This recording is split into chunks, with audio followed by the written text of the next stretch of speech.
Jay Crawford, Adam the Bull, Garrett Bush, Dustin Fox, Jason Lloyd, Tyvis Powell, plus, ba-da-da-da-da, you're loving him, Mikey McNuggets. And so many big names, it would take me hours to say all of their names. The ultimate Cleveland sports show starts now. Booyah! Welcome, everybody, to the latest edition of the Ultimate Cleveland Sports Show, along with Jason Lloyd and Tyvis Powell. I'm Adam the Bull. We've got Mike, Anthony, Steve, and intern Caden all on the other side of the glass. So a lot of people here today, guys. There's 7 of us in studio. Tyvis is on time for once. Wow. Right under the bus. What is this? What is this you talking about? I'm a kiss A. You are a kiss A. How? You like that? He's out on Twitter. Yeah. I just appreciate you. If anyone's ever listened to me, even if you disagree with me. He's in the early stages. So I can't show gratitude? No. Come on. Y'all two. He's not bitter enough. Not on Twitter. Twitter's a war zone, man. You don't go into Twitter with a peace treaty. You fight or get killed. You go into Twitter with artillery. No, I didn't say it on this show. I've had an epiphany that I will not go back and forth with people on Twitter. Yeah, no kidding. That's smart. I told you that for years. I've stopped doing that. I did because for years. I still do once in a while, but very rarely. What I realize is people don't care about facts. No. They're not gonna let sense mess up the argument. That's right. I think there's been a lot of obvious examples of that. I'm not about to do that. You're just realizing this, with all due respect. Yeah. You're 30 plus. You play Call of Duty. You should know what the internet's like. People don't care about No, they're not interested. They're not interested. So I'm not. People pick their camps now, and then they don't. Going back and forth with y'all. I'm not. Everybody just wants to hear what they want to hear these days. That's a fact. You go in your silo. You listen to people that you agree with, and anyone you disagree with is a hater. It's they don't know what so they're talking sad about. to me because people will tweet at me about something saying that I said something, and I said that's not what I said. Oh, that happens all you the time. heard what you wanted to hear, but that's not what I said at all. That's part of the deal, man. That used to drive me crazy, but now you'll get used to it. I got to say real quick, happy anniversary. Happy anniversary to my wife. Saturday. Well, if you're going to say... Actually, I'm here tomorrow, so I could have saved it for tomorrow. Well, if you're going to say that, I want to take the time out to say happy birthday to my mother. Oh! Yes, my mother's birthday is today. I got to stop by and see her. I don't even think she knows. Well, she got to know I'm in town because I work on Thursday, so I'm about to stop by and see my mother. So, yeah. Love you, Mom. Love you, Les. A lot of love here. A lot of love. Good job out of you guys. Unlike social media. Keep that bull junk off. I can't believe this. Lots to get to today. We're gonna have Mike Sando on a little bit later. His yearly quarterback tier list has come out. I got to ask him about the fact that there are people that have still not put Lamar Jackson and Josh Allen, I believe, in tier 1, which is that's crazy. Absurd. I would stop asking for those people's opinions if I were him. Yeah, but I don't know. Obviously, the Guardians got a great performance by a rookie pitcher yesterday, making his major league debut, but still lost. We'll get to that later. So plenty on the docket as we countdown 2 weeks from today.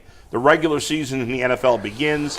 And 17 days from today, the Browns play their first game that matters. Thank God this meaningless, awful, terrible preseason is almost over. Then we get on to a meaningless, awful, terrible regular season. Come on now. At least the games count. You mentioned 2 weeks away from real football. But 1 week away from tonight, we're doing a little something special. As I mentioned before, I am part of Team WKYC for the Velosano Bike for Cure Cancer Ride.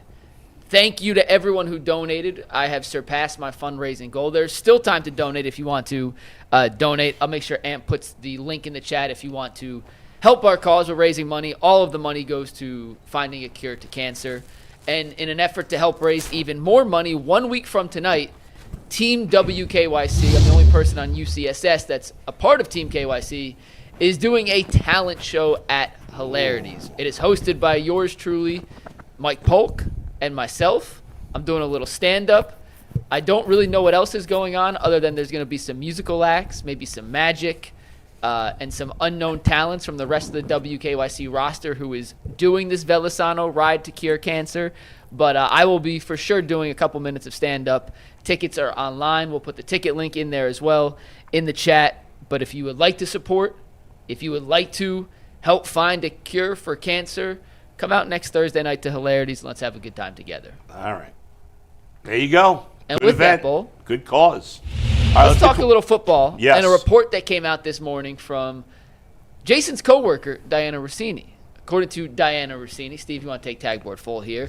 She was told that teams making calls in search of running back additions as we get close to the end of the preseason include the Saints, the Chiefs, and the Cleveland Browns. Yeah. Now, we talked on Tuesday, Bull, when you were here about the possibility of trading for Brian Robinson. You said you were out. You wanted to see the young guys play. But does this latest report from Diana signal to you that maybe the Quinshon Judkins situation won't be resolved as quickly as we would like? Yeah, well, I think we knew that already. Zach Jackson said this morning to keep an eye out on Audric Estime, who was a fourth-round pick of the Broncos a couple of years ago. The Browns are probably going to add a back. They want to get a bigger back. That's what you're missing with Nick Chubb not being here, with Quinshon Judkins not being. Oddly enough, Nick Chubb might be starting for the Texans because Joe Mixon's hurt. Yeah. I don't think he's going to be ready to go for the first season, so it'll be interesting to see for the start of the season. But the Quinshon Judkins, Zach said to me this morning that he doesn't think he'll sign until after the league has decided what they're doing in terms of Quinshon Judkins' potential suspension for this year. So I got to imagine at this point we're not going to see Quinshon Judkins play until at least October at the earliest. So I think you got to look at least at the beginning of the season about him as a non-factor. And so, yeah, I think at some way, whether it's trade or free agency, they're going to add a heavy back to be that goal line fourth down guys. Well, I mean, at this point, even if you did get Quinshon to sign right away, again, you don't know what his punishment is going to be. And even if he didn't have any punishment, I don't know if he wouldn't be ready for week one. Right. This man has not worked out with the team since OTAs. So he got to it's going to take him a minute to even get back caught up to speed with everything that's going on anyways. I think that they probably should look for a back, a veteran big body back, or if you want Marshall, what is it, Armani Marshall, I think his name is? Armani Marshall, If correct. you want Armani Marshall, like I said, he showed some good vision, nice little cutback, got the ball in and scored last week. So if you're comfortable with him, you can roll with him as well. That's not my concern. The running back spot, although it's very important to this offense, I think that they can still be productive with some of the guys that they have. I'm still worried about the corners. By the way, before we get to, we'll talk about that later, but if Judkins signs today, how long till he's really ready to play? Not that he's going to, but if he did. Week and a half. Oh, so he, in theory, could play if he signed today. Well, it depends on what the playbook, because I don't know, I'm sure they did installs during OTAs. Right. So I'm sure he's got a basics of what they're wanting to do and all those things. So it wouldn't take him that long. Yeah, I think as far as from a mental standpoint, I just think physically wise, your timing's got to be right, and you got to be able to take the hits. And like I said, I don't know what he's doing right now. Is he lifting? Is he running? I don't know what he's doing. So that's the things that I worry about, because right now, this is the time to get your body conditioned to all of those things, because obviously the season's long. Jason. Presumably he's been working out. Okay, I would hope so, but I don't know what the situation is. But to your point, and I think to what Bull's question was, there's a big difference between being in shape and being in game shape. Correct. So is that really, guys, I thought it would take longer than that. You think in a week and a half you can be in game sometimes shape? For me, it took me about a week and a half, maybe two. Okay. I don't think the Browns are looking for a feature back on the trade market. No. In August. Yeah. You're looking for depth. You're looking for you call it the goal line piece. Okay, fine. Yeah. You're looking for the Nick Chubb that they let walk. Yeah, right. You're looking for the short yardage type of back. I think it's a temporary thing. I think it's a short-term thing. I am interested to see the contract that Judkins eventually signs. You just gave Isaiah Bond a fully guaranteed deal. Dude went undrafted, came off everything he's coming off. It's only $3 million. Yeah, but I don't understand it makes no sense. Only the Browns. Miles has absolutely no leverage, and you give him a full no-trade clause. Yeah. Isaiah Bond just went through all this stuff. You give him a full fully guaranteed deal. So you have to give Nick. You got to have a fully guaranteed. I mean, Judkins, you have to give it to him. This was an undrafted guy that got a fully guaranteed deal. Why would you? Yeah. As a matter of fact, if I was anybody on that whole thing that got drafted, I'd be upset if I didn't get a fully guaranteed. Well, Ty, do you remember there were second-round picks who didn't sign their contract initially because they didn't get the fully guaranteed contract when other second-rounders did. Right. They gave Carson Schlesinger a fully guaranteed second-round contract. The receiver the Texans drafted out of Iowa State. Jalen Higgins, something like that. Got a fully guaranteed deal, which started the domino effect of all these second-round picks getting their contracts fully guaranteed, and it puts the Browns in a weird spot. I mean, all of that is fine. Where they messed up is giving Bond. Absolutely. That's the one. Like, yes. If you didn't give Bond, how are you going to give an undrafted guy a fully guaranteed and not the second round third round or fourth, fifth, whatever? Yeah. Right. Like, that don't make sense. Before Bond, you could go to Judkins and say, look at everything. We can't guarantee this deal. Yeah. But now, how could you possibly say that now when you just did it with Bond? Now it's going to cost you more. Judkins, it's going to cost you a lot more. Yeah. But you kind of have to do it now at this point. All right, to put a bow on this, do you think they end up bringing in another running back or no? Probably, yeah. Yeah, I think they don't have a choice. I don't think they trade for one. No, I ain't saying trade. Probably not trade. Either Marshall or pick somebody up through the waiver wire, which the Browns have the second pick on the waiver wire. Cut down day is Tuesday at 4 p.m., I believe, next week. So. Man, I don't miss that, boy. That's a tense day. Miss that. Oh my goodness. And then there's the guys who make it. They get cut after waivers, then you still got. And nowadays, it's earlier that final cut because you still got 9 days, or for some guys, 12 days till the season actually starts. Yeah, because you don't have that last preseason game anymore. All right, Mike. Let's get to our next topic, guys. Before we do that, we need to remind you that August 26th is officially FanDuel Futures Day, a brand new holiday for football fans who live for bold predictions and preseason hunches. For just 24 hours, FanDuel is giving you deals on NFL season predictions, so whether you're calling your MVP, eyeing a long shot division winner, or ready to crown your Super Bowl champ before Week 1 even kicks off, this is your moment. Visit the FanDuel app today and start planning your futures bets now, because Futures Day is a one day only event. FanDuel, play your game when you want on America's #1 sportsbook. You want to crown him? Go ahead and crown him. Let him off the hook. Do it. So Tyvis said this the other day. You can't make the club in the tub. And that has stuck with me. From the tub. From the tub. And that has stuck with me ever since, Tyvis. I don't know if I'd ever heard it before. Really? Maybe I hadn't. I think I did in different terms. But it is a very appropriate saying for one Kenny Pickett, who once again we learned, Kevin Stefanski told us yesterday, he will not play against the Rams in the team's preseason finale. So, Tyvis, I want to ask you this, and we'll start with you here. It appears by all indications Kenny Pickett is a lock to make the 53-man roster. But considering the fact that he hurt his hamstring prior to the first preseason game, has yet to be cleared for full 11-on-11 participation, will not play in any of the Browns' 3 preseason games, and they have 2 rookie quarterbacks they're trying to evaluate, and Joe Flacco's been named the starter, should Kenny Pickett be a lock to make the 53-man team?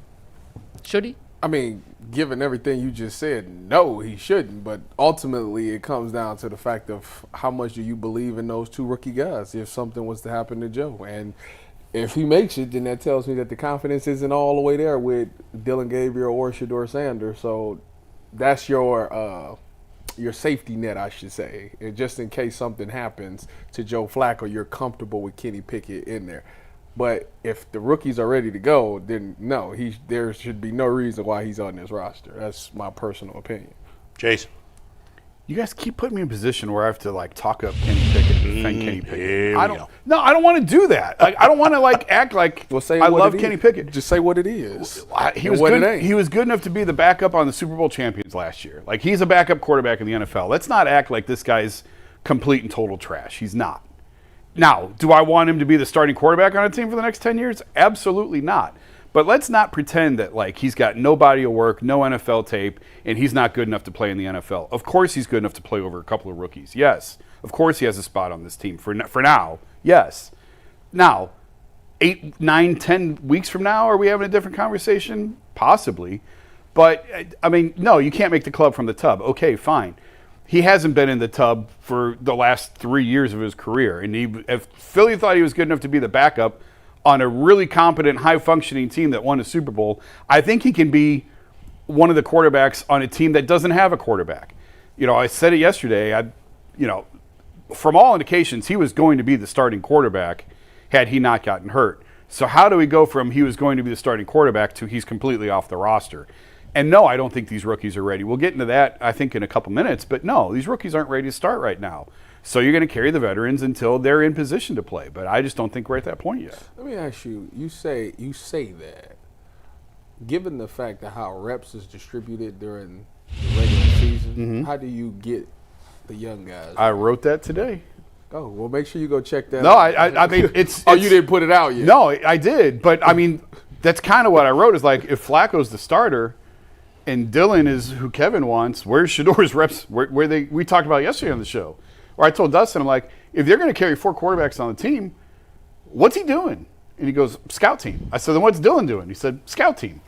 So you're basically taking the 2 rookies, and they're not even running the Browns' offense. Correct. In a couple of days. That's a fact. So I don't know how they're supposed to get elevated. Well, they'll look at it as, so how scout team quarterback works is, obviously you get the little cards and all those things, and yes, they will tell you that they want you to go here with the ball, but at the end of the day, your quarterback coach is telling you, figure out what they in, make the right reads, throw the ball to where it's supposed to go. So, and then he's going up against the one defense. So he's going up against the best competition he'll see in practice. So ideally from that, it'll help him get better to where, okay, this guy's threading the needle against Denzel, or this guy's going to the right spots and they're trying to disguise coverage and all that. He's picking things up. So that it's a way for those guys to learn and get the speed of the game.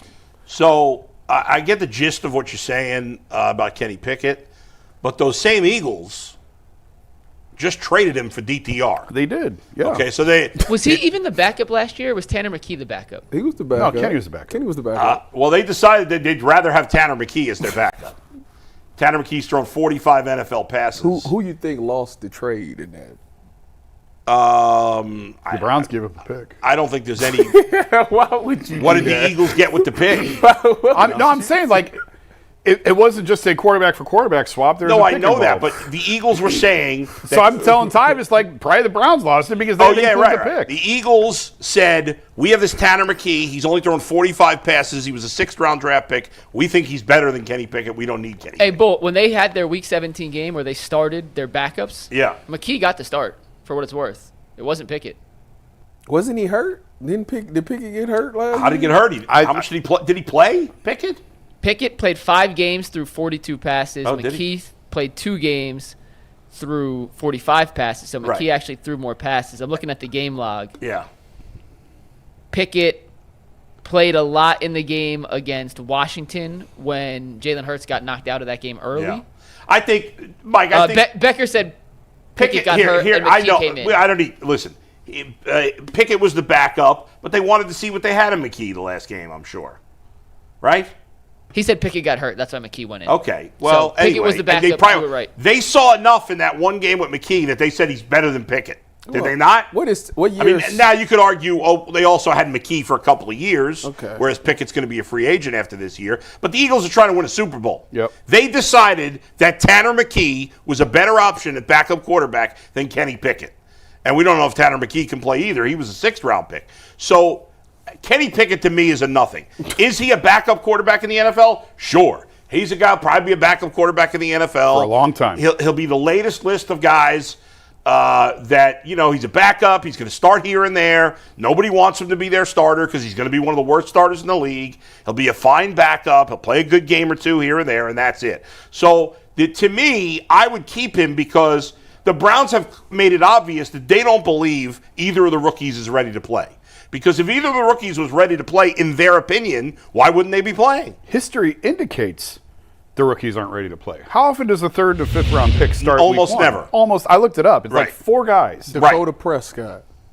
He was one. Russell Wilson. And that was out of injury. Yeah, because Tony Romo got hurt. Russell Wilson. Russ is like the only one that actually earned the job and like did something with it. Yeah. He's the only one. Kyle Orton, because the other dude got hurt, I think in Denver. and there was a fourth. I wrote it down. It was Orton. It was Russ. Yeah, it's rare. It's very rare for a third and a fifth round pick. Exactly. Purdy.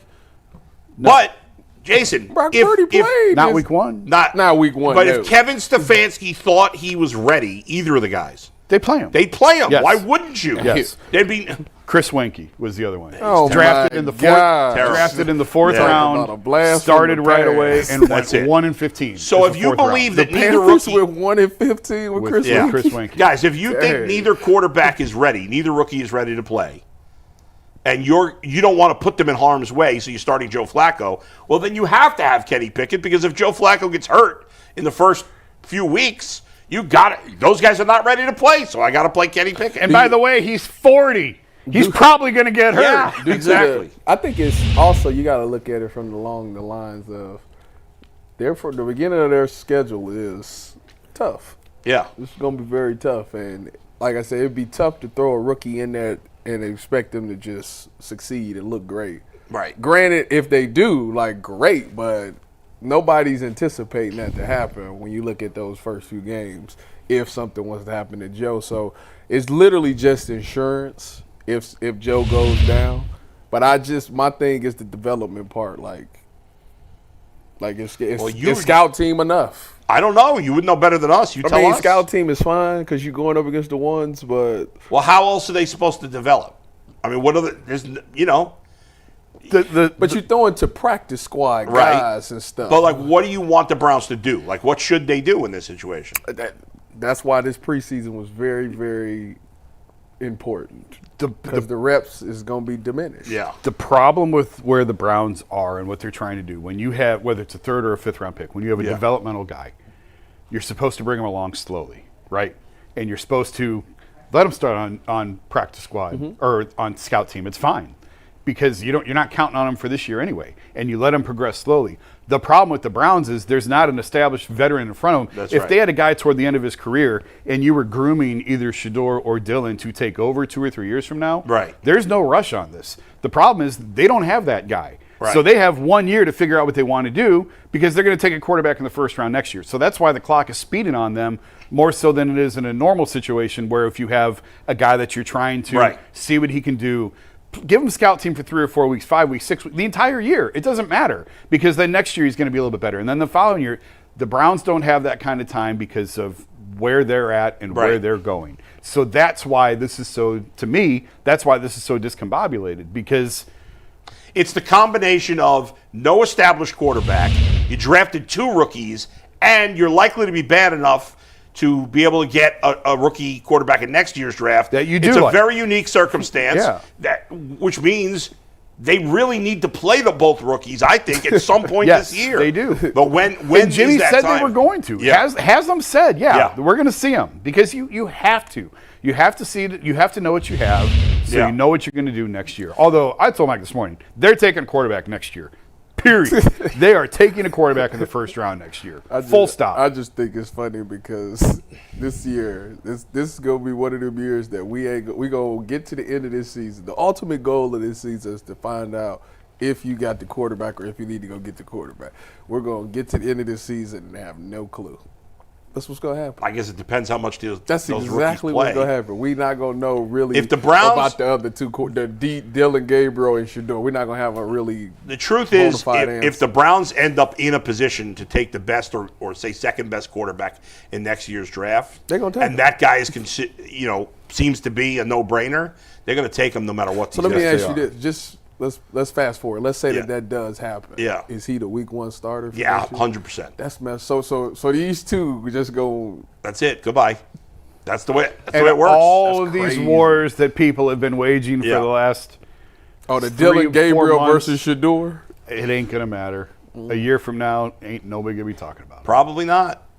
By the way, I think the Jaguars are going to be surprisingly good this year. Because we have they pick. That's why. I think they're not going to be as bad as people think. They're going to make the playoffs. They're my surprise team. Jacksonville and Carolina, my 2 surprise Well, they were teams just in the playoffs 2 years ago. Yeah. So, but they were terrible last year. They were. They were very bad last Go ahead, year. Mike. Let's get to our next topic, guys. It's brought to us by Monarch Money. Most people can't name all of their financial accounts or even what they're worth, whether it's 401ks, properties, or investments. And when you don't have the full picture, you can't end up leaving money on the table. That's why Monarch Money is here to make your life easier. It's an all-in-one personal finance tool bringing your entire financial life together in one clean, easy-to-use interface on your laptop or your phone. Don't let financial opportunity slip through the cracks. Use promo code LOCKEDONNFL at monarchmoney.com in your browser for half off your first year. That is 50% off your first year at monarchmoney.com using promo code LOCKEDONNFL. So Saturday is the Browns' preseason finale at home, their only preseason game at home against the Los Angeles Rams. We don't know exactly what the Rams' plans are for playing their starters, but historically, Sean McVay has played nobody in the preseason. Kevin Stefanski's taken a bit of a different approach. I used the exact wording that Zach Jackson used because he made it very simple. In 2024, last year, several of the Browns starters played. In 23, most of their starters played some capacity in the final preseason tune-up game. In 2022, it was back to several. In 2021, it was most starters. So, Jason, do you expect this trend to continue most several into most this Saturday against the Rams? Or if you were Kevin, how would you handle who plays versus who sits? I don't think I would play Joel. I don't think I definitely would not play Denzel. Would not play Miles. See, the problem with offensive lines when you're trying to play your starting quarterback is you want to play your starting offensive line because obviously you want to protect him, especially when he's 40. Yeah. So I personally would rather not play the starting offensive line. I just think the injury risk is too high. But you kind of have to if you're going to play your starting quarterback. I would sit Bitonio, but I guess everyone else would go for at least a couple of series. As long as your starting quarterback's in there, your starting line has to be in there. I would play everybody, including Bitonio. I understand where you're coming from, and I know there's always a chance of injury. It's not going to play that much. I don't know. Joe Bitonio doesn't have much of an injury history. I know he's got older. a back. Yeah, he's got a back. No, but he hasn't missed time because of it. Too much. I don't know. I don't think is he dealing with it right now? I don't think. Well, no, it's August. He feels fine right now. Okay. But I don't think he needs the reps. And you have Tevin Jenkins who could go in there and play. Who's capable. I definitely would play everybody else. Yeah. I can hear you on Bitonio.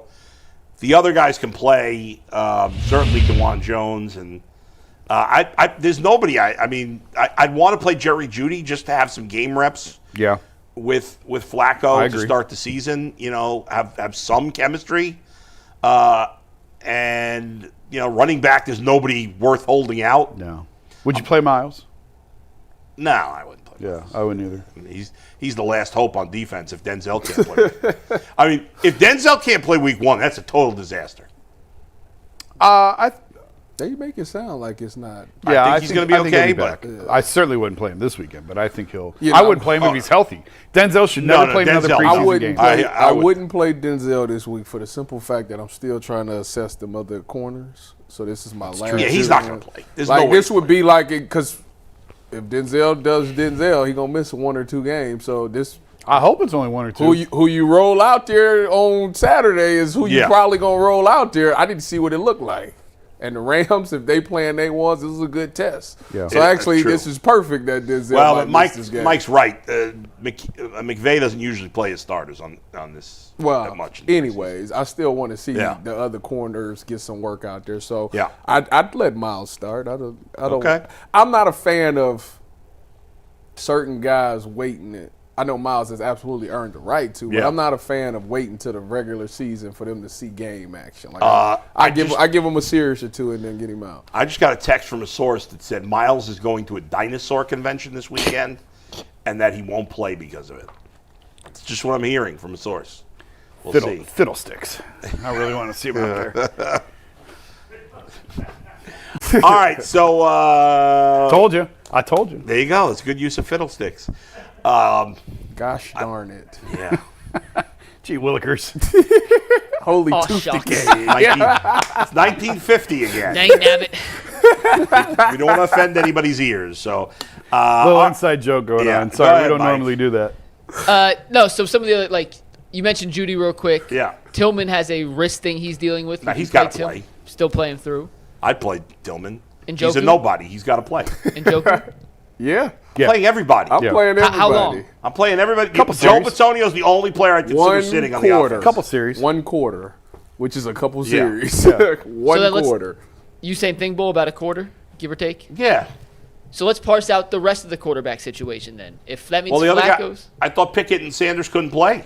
Sanders is still TBD. Pickett we know isn't playing. Yeah. I would anticipate Sanders playing.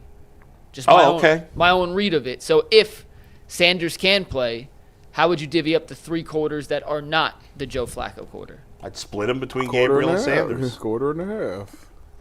Yeah, I mean, if I'm not as optimistic that Shedeur will be ready. I hope he is, but he didn't participate yesterday. He's still kind of down a little bit. If he can play, yeah, he should play. And I kind of agree. I'd split him a quarter and a half. I tend to think it'll be a quarter, where Dylan would get one, Shedeur would get one, and they would give Snoop the fourth quarter. Why? Probably. I'm with you. Why? What's the point of playing him? I totally agree. But I'd cut him at this point. Why don't they even have him around? But I don't know that they're gonna. I mean, yeah, they should divide it a quarter and a half each between the two of them. Yeah. But I think they'd probably end up playing Huntley in the fourth. All right, I guess. Isn't it crazy that when this is all said and done, and we had 4 quarterbacks in what Kevin Stefanski called an open 4-person quarterback competition, Which it was not. that Tyler Huntley is going to take the most snaps of any Browns quarterback in the preseason? It's not Isn't that crazy? It's pretty on par to what Mike, on. you've only been here 3 years. It's pretty on par. I mean, if it wasn't for the fact that you had 2 rookies you're trying to figure out, they would actually make total sense. Yeah. But the fact that you've got these 2 rookies you're trying to decipher between and you want to get looks at is why it's a little weird. The Browns have so many weird things over the years. Should they have only just drafted one? Of course. But it doesn't matter. Of course is a little strong, but they probably should have. It's complicated. And that's kind of what I was writing about today is I was in favor of them taking 2 quarterbacks. I thought they should, fine. Keep throwing darts, man, until you hit something. But you wanted one in the first round. No, not in this draft. But the fact who they took and the presence that he brings, they totally undercut the guy that they wanted. Kevin wanted Dylan. They didn't want Shedeur. And they brought him here anyway. And it makes no sense that they wanted Dylan over Shedeur. Well, that's an entirely different conversation. But the reality is they wanted Dylan. Are you saying that the Browns have inability to recognize quarterback talent? Yes. You think so? You done with Dylan Gabriel? You don't need to see no more? I don't know. Whatever. I haven't seen enough of them. I haven't seen enough of them. Let's get to the regular season, for Christ's sake. I'm sick of talking about reps and all this. Don't say Christ. We won't see them. Don't say that. Don't say what? Don't say JC. JC. Don't say JC. Did I say it? You did. Yep. Mr. I've been doing this 20 years. Shame on you. I am so disappointed. Buckers. Bull made it 32 minutes. Made it 32 minutes. Is that a curse? Yes. It is? Take the Lord's name in vain. That's a curse. What la la land are we living in here? This is insanity. Insanity. What people care about and don't care about. All right, let's get to our next topic. It's the end of the world as we know it. I'm telling you right now. The movie, if you have not seen the movie Idiocracy, go watch it because that's where we're living in now. Go ahead. All right, for our next topic, we're going to stick on the quarterback carousel. A reminder that regardless of who plays and how much in the preseason, we are doing a 2-minute post-game show that will probably start at the end of the game, not at the 2-minute warning, but we will alert you guys. So it's ending in 2 minutes. Maybe.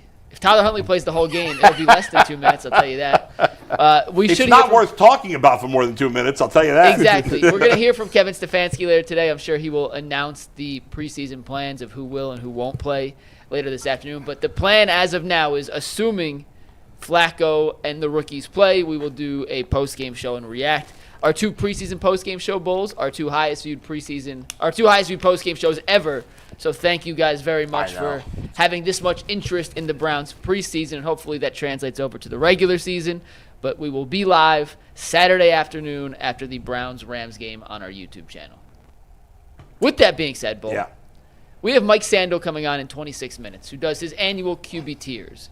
We'll discuss the full length of the tiers in a sec, but I want to start with what those tiers are and where the Browns players finished. Rookies are not included in this. So full disclosure, the rookies, you will not see them on this list. And when Mike Sando puts his quarterback tiers into tiers, it is from talking to 50 different NFL personnel executives. This is not Mike Sando's opinion. This is Mike Sando accumulating the data from 50 different NFL getting opinions personnel from and 50 people in the league. Exactly. Yeah. They vote and put these quarterbacks in tiers. Yeah. He accumulates it and then gives you the final result. The 5 tiers look like this. Tier 1 is a superstar, undisputed. Tier 2 is a quarterback that can carry his team, but not always. Tier 3 is a legit starter, but needs help to reach his highest potential. Year 4 is still unproven or older veterans. And then Tier 5 is this guy's a career backup. There was one quarterback in football that was voted into Tier 5 by 50 different NFL executives, scouts, coaches. Kenneth Pickett. Steve, let's see Tier 5. Of the 34 quarterbacks that were tiered, the only quarterback to receive a Tier 5. There you go, NFL backup, just what we said. Is Kenny Pickett. But I don't think all 50 of them give him a 5? I'm not sure. I just know just he is the cumulative. last. No, I know, and but only. right. That's sad. I mean, it's true, but it's sad. That's so far. I That will is tell you so right far. now, but hold on. I have it pulled up. Give me 1 second. One second. He's the only All one by in Tier himself. 5. Kenny Pickett did not receive all Tier 5 votes. His average vote was a 4.6, which means he received more Tier 5 votes than anything else. So He was the only quarterback in the entire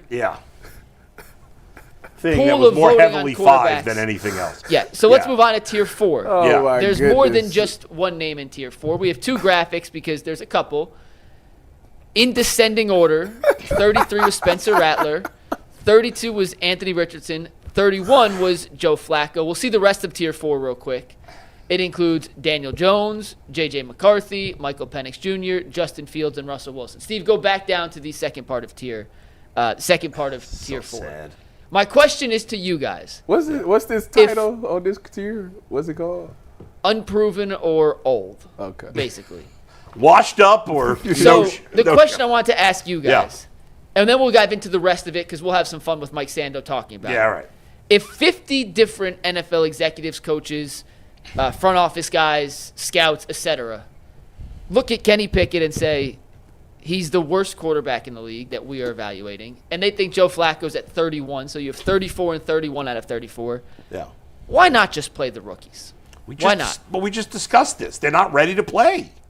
You I wanted to ask you. The sick thing is the Browns have put themselves in another conundrum because everybody's like, well, why not play the rookies? If they are that bad, why not play the rookies? Well, you don't want to stunt the rookies' growth. I mean, like that, putting them out there in the fire, it tells you like that's really not the best way to handle young quarterbacks. A lot of people can't handle it. Yeah. Some people lose their confidence and then it's done. Yeah. So the Browns don't want to do that, especially when you look at the beginning of that season. When you see the teams that they play, it's like you don't want to throw them in that type of fire. However, they also in the situation that if they don't play them, 100% Jason that says they're taking the quarterback next year, that's what they going to do. Throw him right in that fire. So it's kind of like they have the 2 worst veteran quarterbacks in the league. At some point, you might as well just go ahead and just let it be. Which will happen at some point when they start 0-4 or 1-3, whatever it is, whenever they decide to make that switch. I said yesterday I might actually pick them to beat the Bengals week 1. I said that. Good luck. I'm leaning that way. Okay. I said that. Oh, come on. 7-10. And that'll be their last win for a while. 7-10. No, get out of here. You win 7 games. I tell you what, man. When they rack off this 7-10 season, I want an apology from y'all. You'll get it. Thank you. You'll get it. Just want a public apology. Okay. So as simple as that, Bull, you don't play the rookies just because they're not They're ready. just not. It's They're as not simple ready as to that. play. Obviously. If they were ready, they would have gone higher.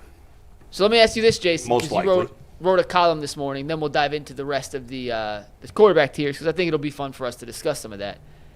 You pointed out in your column this morning some advanced numbers, some analytics that may show Dylan being more or being further ahead of being ready to play than Shedeur based off their 2 preseason games. And granted, it's a small sample size, but do you want to explain? I some disagree of what with you the found? assessment of your assessment there of Jason's numbers. What? Yeah. I mean, that's not even a real sample size. It's No, 4 throws.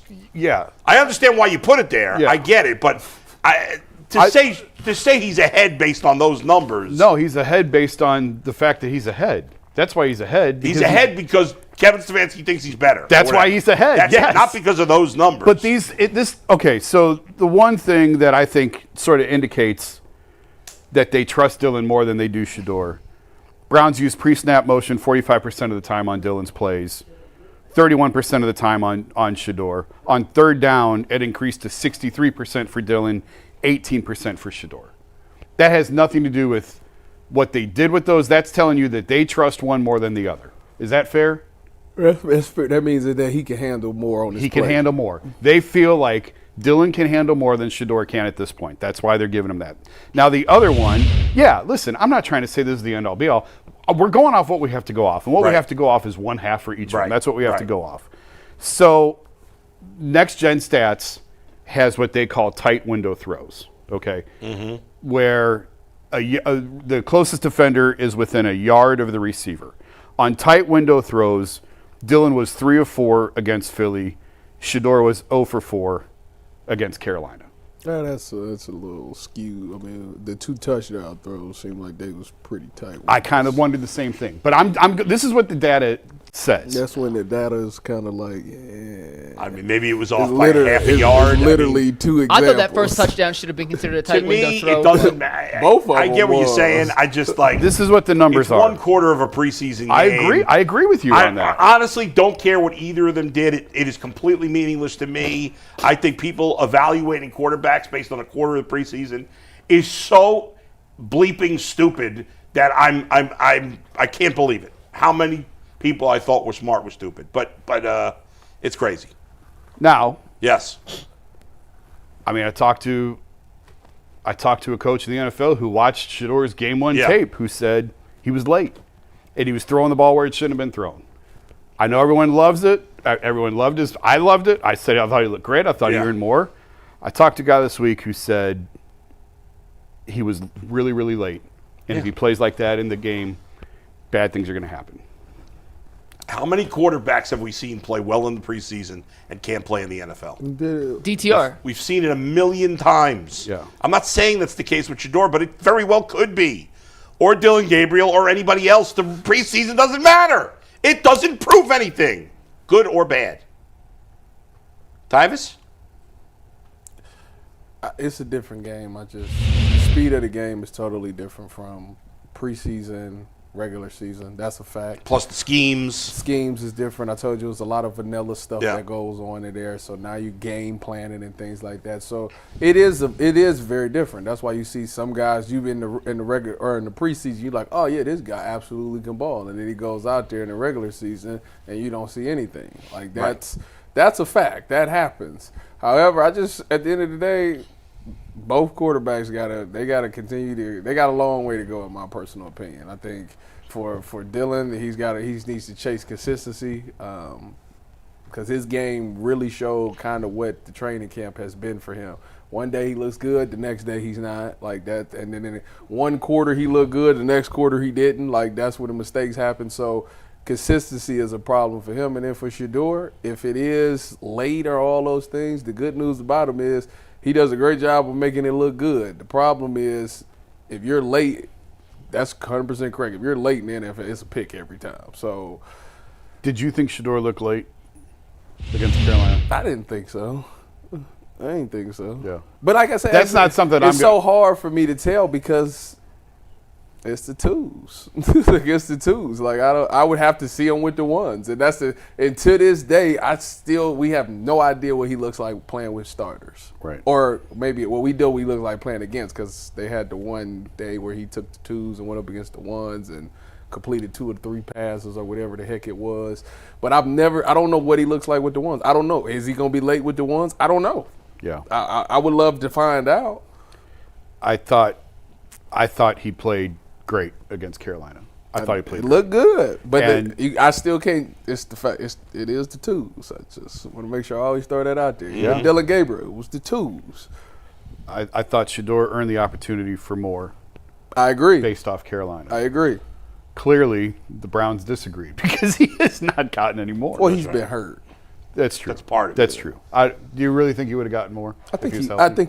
You think he would have? I think at that point it was one of those things. Let's see what he can handle. Let's see what he does. When you go out there and you ball like that, like it does change the coach's mind. Because before those games, I told you it was a story with me. My coach had he thought that I wasn't good. He was like, I don't see it in practice. And I went out in the game and I balled in the game, and he said, "Oh, you a gamer." So it like changed everything. Now I'm starting to get more reps and stuff like that. So the same thing probably is with Shedeur, where even though he's killing it in practice, to our knowledge, they probably felt like he wasn't ready. But then it's like, all right, we're going to give you a chance. You're going to go up against Carolina's ones, then twos. Mm-hmm. And he went out there. Now, obviously, the ones was 3 and out, but the twos he made plays. So it was like, okay, this guy has the ability to make some throws and make some plays in the NFL game. Let's give him a little bit more. I thought that they would rev him up, give him a little bit more, see how much more he can handle on his plate. But the oblique strain kind of messed that up. So you're in a situation where now you got to just try to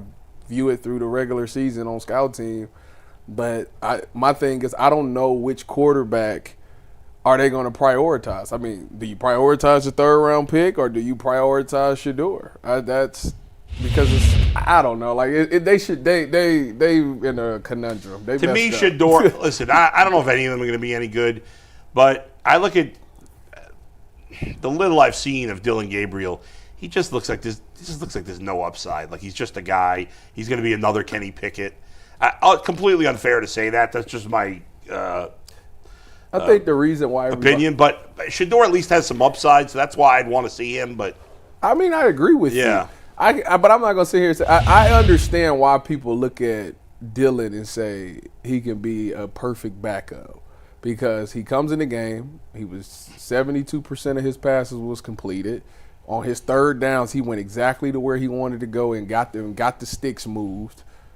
But I do agree that the fact that sometimes it got stagnant. The offense got stagnant. How do I know? Because they kick field goals in the red zone to where Shedeur scored. And that's a big difference. In the NFL, that is the difference between winning and losing. 100%. Is scoring in the red zone and taking 3 points in the red zone. And so if you drafted a quarterback to be a backup in the 3rd round, that's pretty stupid.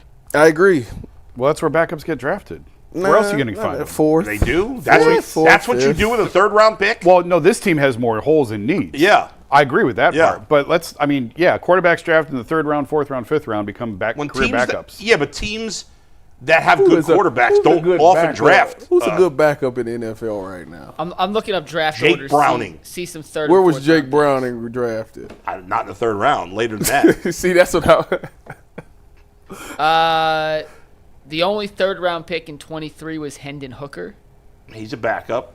Jake Haener, Stetson Bennett, Aiden O'Connell, Clayton Tune, and DTR were the next 6 picks. Tanner McKee was a 6th round pick that year. Yeah. Tune was You ain't taking no quarterback in the 3rd round that's a backup. I mean, you're not. Well, then why are you taking a quarterback in the 3rd round at all? Why is anyone getting drafted? Because you're giving you believe that guy has everything, the intangibles to be a starter. You just need to tweak a couple of things to help him become the starter. That's what I think. In 22, I think if you take somebody in the 5th, 6th, that's like developmental. We're gonna keep him as the 3rd quarterback on the roster. Brown should let him come. Never drafted let him develop slow, like that type of thing. They have enough holes. Yeah, I think there were more pressing needs with the top 100 pick. Yep. But I don't. The principle or the theory of taking a quarterback in the 3rd round to be a backup, I think is fine. Just not for this team. I think this team had more pressing needs. I don't agree. I bet you. Who are the best backups in the NFL? Jake Brown. Jameis Winston. But he was a starter originally. Like, he wasn't drafted to be be backup. Mitch Trubisky. He was a Same first thing. round. I'm just naming. I'm looking at this. Tyrod Taylor. I don't know where he was drafted. It was not drafted. I don't remember what round he was drafted. He was a mid-round pick, I think. Tyrod Taylor was a... He was a mid-round guy. 6th round pick. He was a 6th round. Jake Browning was late. The reality is they come from everywhere. I mean, a lot of them are failed number 1 guys that hang around. Yeah, or guys who were good players at one point and then tailed off, obviously. Jake Browning was... Is he a 6th round pick, 7th round pick? I believe undrafted. Oh. Dang. Yeah. Good for him. Other good backups around the league? I mean, Andy Dalton was a 2nd round pick, but he was a starter for many years.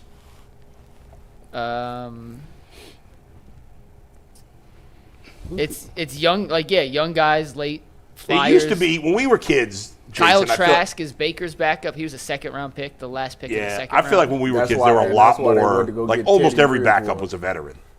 Oh, for sure. Nowadays, Steve Berline, Jeff Hostetler. Yeah, these guys were backups forever. Yeah. The throw-in Samoan, Jack Thompson. Go ahead, Mike. No, I don't have any more, but I wanted to go through the rest of the quarterback tiers before Mike Sando comes on. And I know, Bull, you have some issues with some of the voters in this because.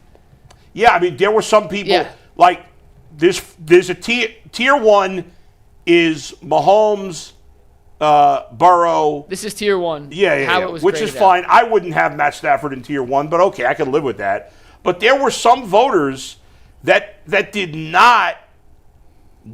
Allen had 3 tier 2 votes. Yeah. Lamar had 4 2-tier votes, which makes no sense to me. There's world, no scenario ever where I'm going to ask Mike. I hope he doesn't get offended by this question, Jason, but I'm going to ask Mike if he's going to consider not taking those people's votes in the future. Because what kind of credibility do you have if you say Lamar Jackson is not a tier 1 quarterback or Josh Allen? They're the 2 reigning MVPs. I don't understand. Like, what are you looking at? Yeah, I would love to hear the reasoning behind why. How could they not be? Is it just? Are they just going to say playoffs? I don't know. And with Stafford was basically a split. He had 26 tier 1 votes and 24 tier 2 votes. So he was literally just on the precipice. He's not tier 1. I don't understand how 26 people voted him tier 1 at this point in his career. So did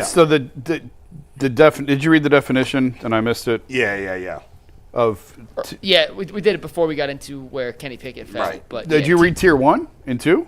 Not the full definitions, but we read the definitions. Tier 1's a quarterback that can carry his team each week. The team wins because of him. He expertly handles pure passing situations. He has no holes in his game. Tier 2's quarterback can carry his team sometimes, but not as consistently. How could you put Josh Allen and Lamar Jackson in that? That's just based on that sentence. That's just ridiculous. He can handle pure passing situations in doses and or possesses other dimensions that are special enough to elevate him above tier 3. He has a hole or 2 in his game.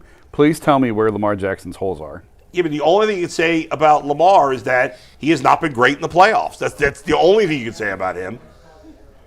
I guess that's enough for some people to vote him tier 2. That's crazy to me. Yeah, but it is crazy. That's the only. What else can you say? That was a crazy thing you just said, Jason. What? Absolutely crazy. What did I say? Oh God, what did I say? What did you say? What he said. Well, listen. Because of our new rules, I can't say what I want to say. But that was absolutely absurd of what you just said.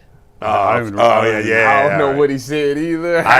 We'll just leave it be. Holes in Lamar. Oh, God. All right. So tier 2, who's on tier 2? It's a big tier 2, isn't it? It is a big tier 2. There's Baker 2 graphics. tier 2. I can't remember. There are 2 graphics of tier 2, and this is in the order who received the most votes to the fewest votes in tier 2. Yeah. Went Jaden Daniels 6, Justin Herbert 7, Jared Goff 8th, C.J. Stroud and Jalen Hurts tied with the exact same number of breakdown and votes at 9. Continue, Steve. We have one more tier 2 graphic. It was Baker, Dak, Jordan Love, and Brock Purdy. Yeah, I don't. I think that tier 2 is too big. Man, but I wonder.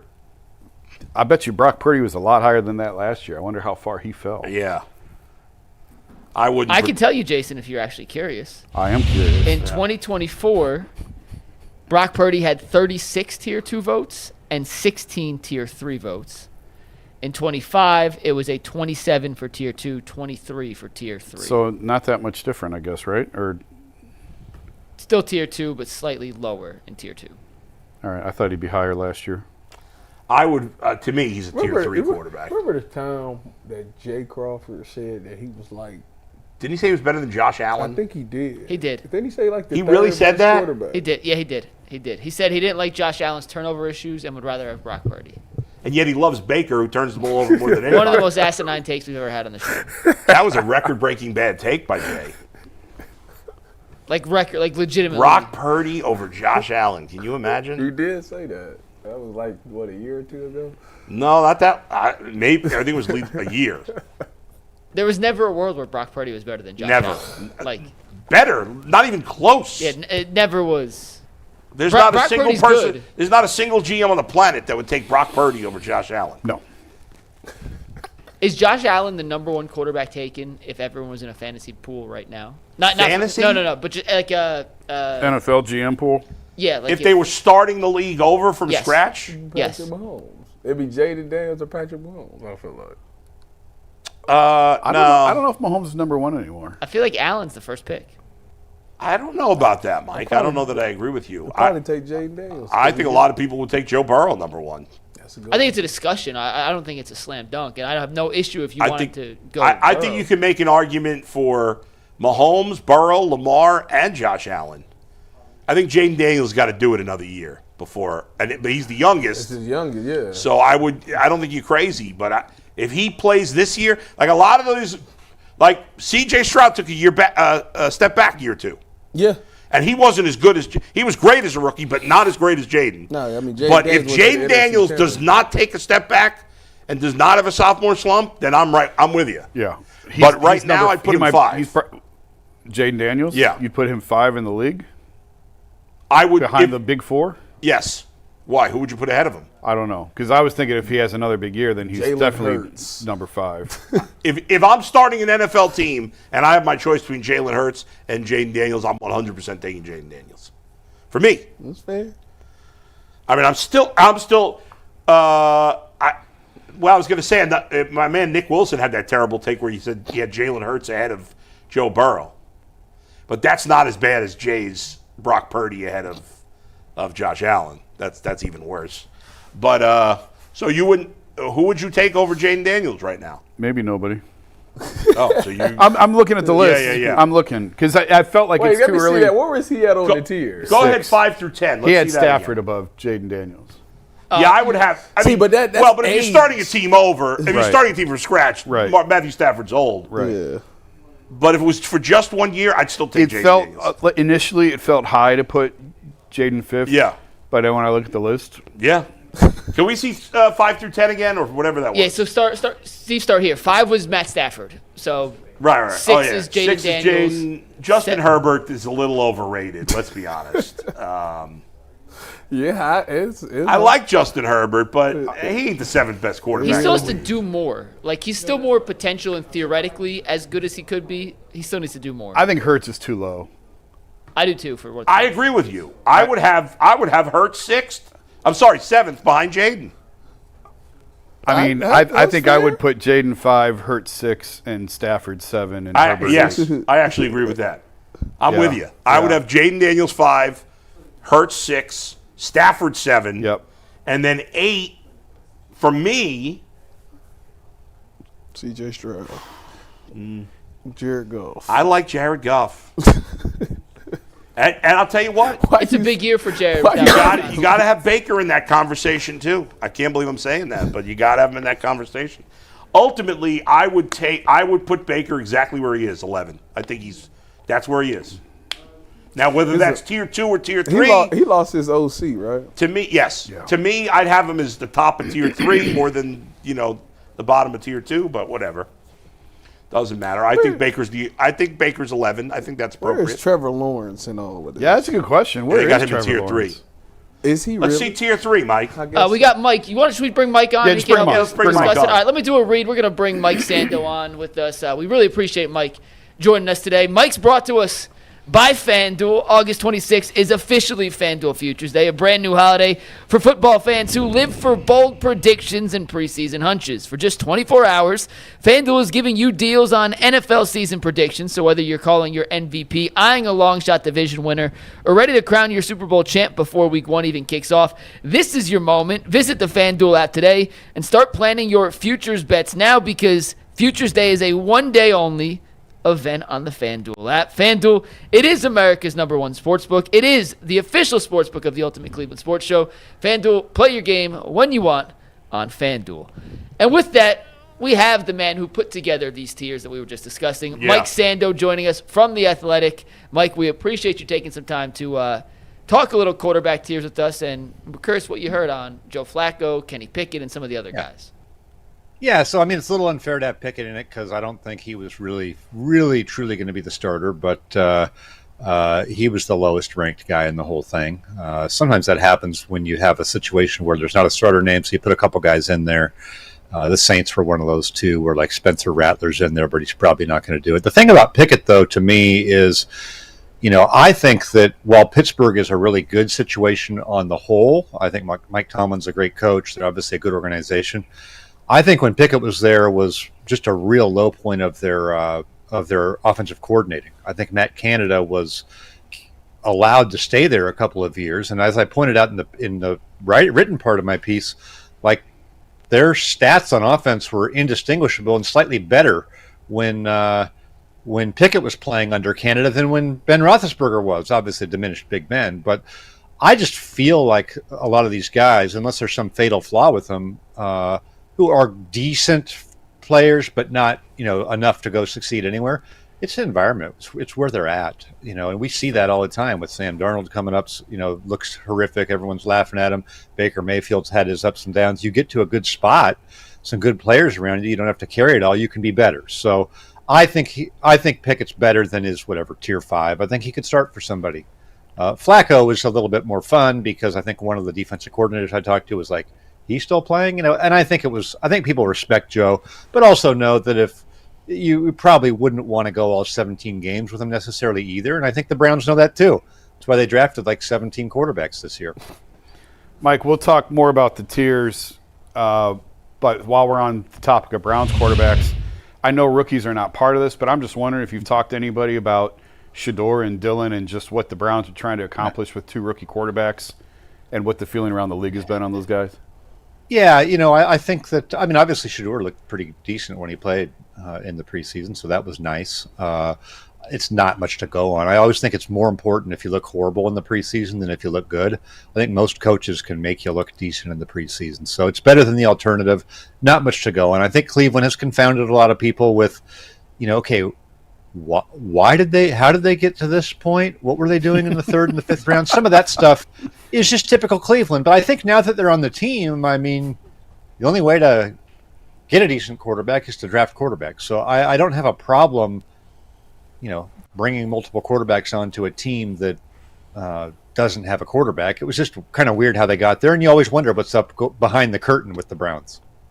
Mike, we were talking about, tier 1, obviously. Me personally would not have Matthew Stafford in tier 1 with those other 4 guys, but that's fine. What I don't understand, I can't, the 4 people that voted Lamar Jackson tier 2 and the 3 people that voted Josh Allen tier 2. First of all, are the 3 that voted Josh Allen tier 2, are they 3 of the 4 that also had Lamar tier 2? Or, I don't understand what those guys are thinking. Yeah, there's some overlap. I agree with you. I think it's I've learned this. I've done the quarterback tiers for 12 years. You talk to 50 people, you're going to get some outliers on the edges. And you mentioned Stafford. He barely made the top tier. There's huge gap between those other guys, as there should be. So he's basically on the border of 1-2, and that's where he's been in the past. So the panel changes every year. He got 5 more tier 1 votes. That could just be because I talked to different guys. Right. As far as why would Joe Burrow and Mahomes be unanimous 50 tier 1, and why would Lamar and Josh get just a smattering, just a few tier 2 votes? I think Mahomes goes in a different category where we're not like reevaluating off of his stats every year, right? He's just Mahomes until somebody gets him out of there. So put him in a different one. Then I think I've always felt this. Everybody in the league values passing over rushing for a quarterback. Even though you could say the rushing makes Josh Allen and Lamar Jackson be tougher to defend. There's always a premium put on the passing. So, I don't want to read too much into it, but I do believe there was at least one voter, a defensive coordinator, I think, who had only Mahomes and Burrow in tier 1. So you have a very high bar for passing the football for a few people. And they think that Josh and Lamar are good, very good at passing the football. They don't see them on the same level, and they don't give the commensurate sort of boost for the rushing. That's a very small number of people, but it's a few people in the league. Mike, I want to ask you about Justin Herbert, because on your list, I think he's 7th. What is it about him that people see? Because, in my mind, when I think about Justin Herbert, I always go back to, him losing the game to Trevor Lawrence against the Jaguars. What is it about Justin Herbert that makes people think, he's this top quarterback, and he hasn't really won a lot of big games? He hasn't done anything. I have this conversation with people in the league, too. What's he done? In fact, I was talking to a head coach yesterday. I was joking with him because he had he might have put I can't remember if he put a 3, but he had a lower vote on Herbert, and we were going back and forth, and he's just like, what has he done? So there's people who feel that. his number of tier 1 votes was high. Like in 2021, he came onto the scene, top 5-6 pick.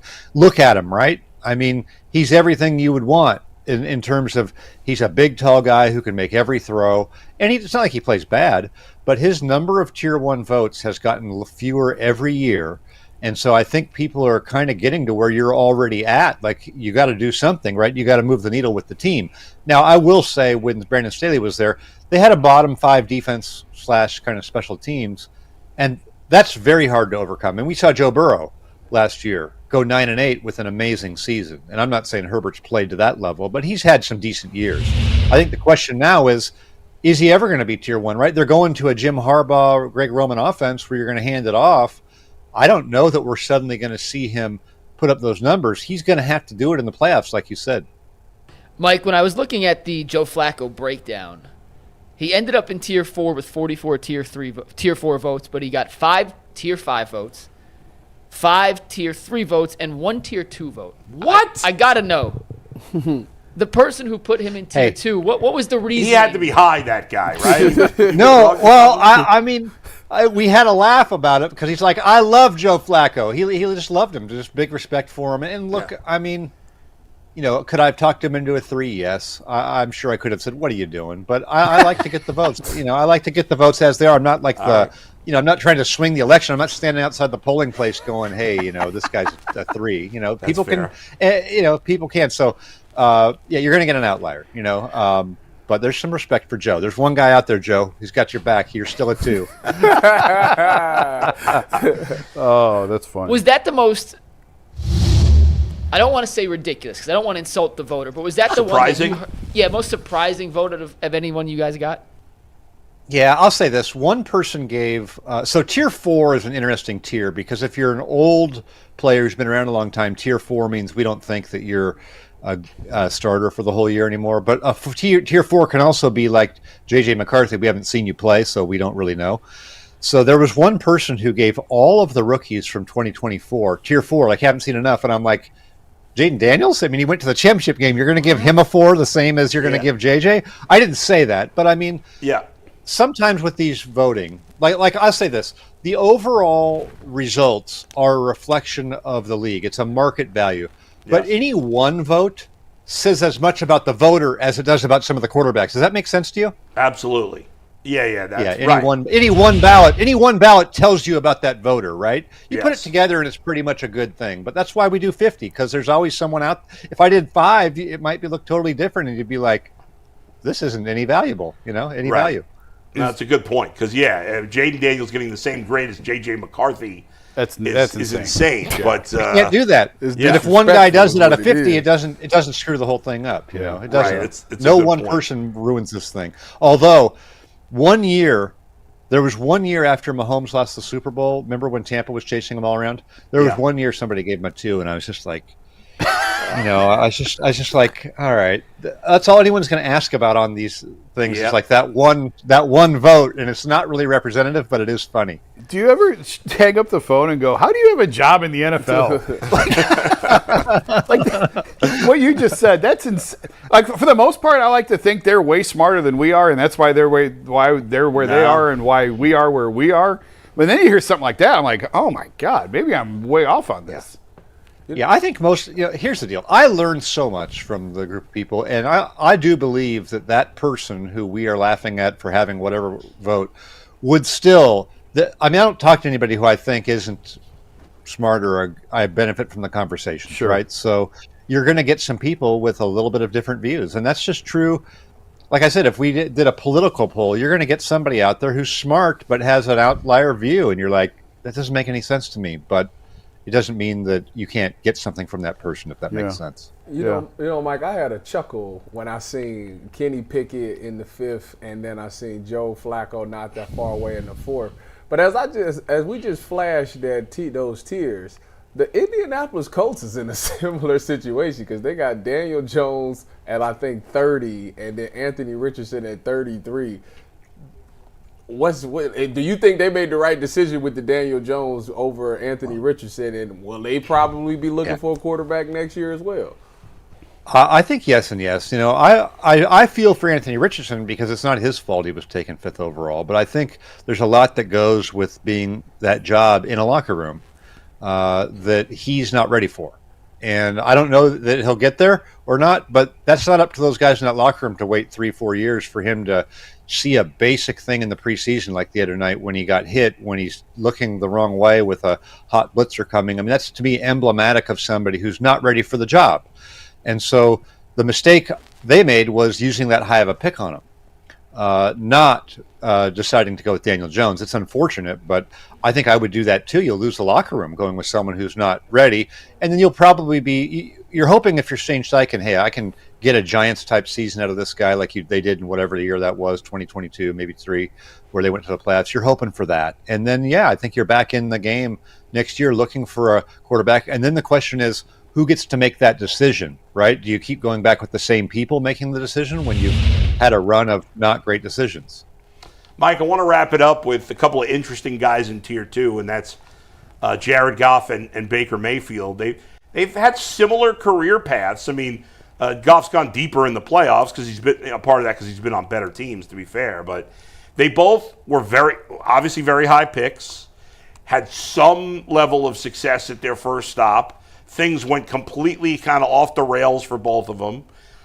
Baker was off the rails a little longer than Goff. They both moved on to other teams, and now they've both consistently gotten better the last 2 years to the point where they're now, solid Tier 2s. And I really like. I mean, I think they're both, in terms of their overall ranking, I think they're both in fair spots.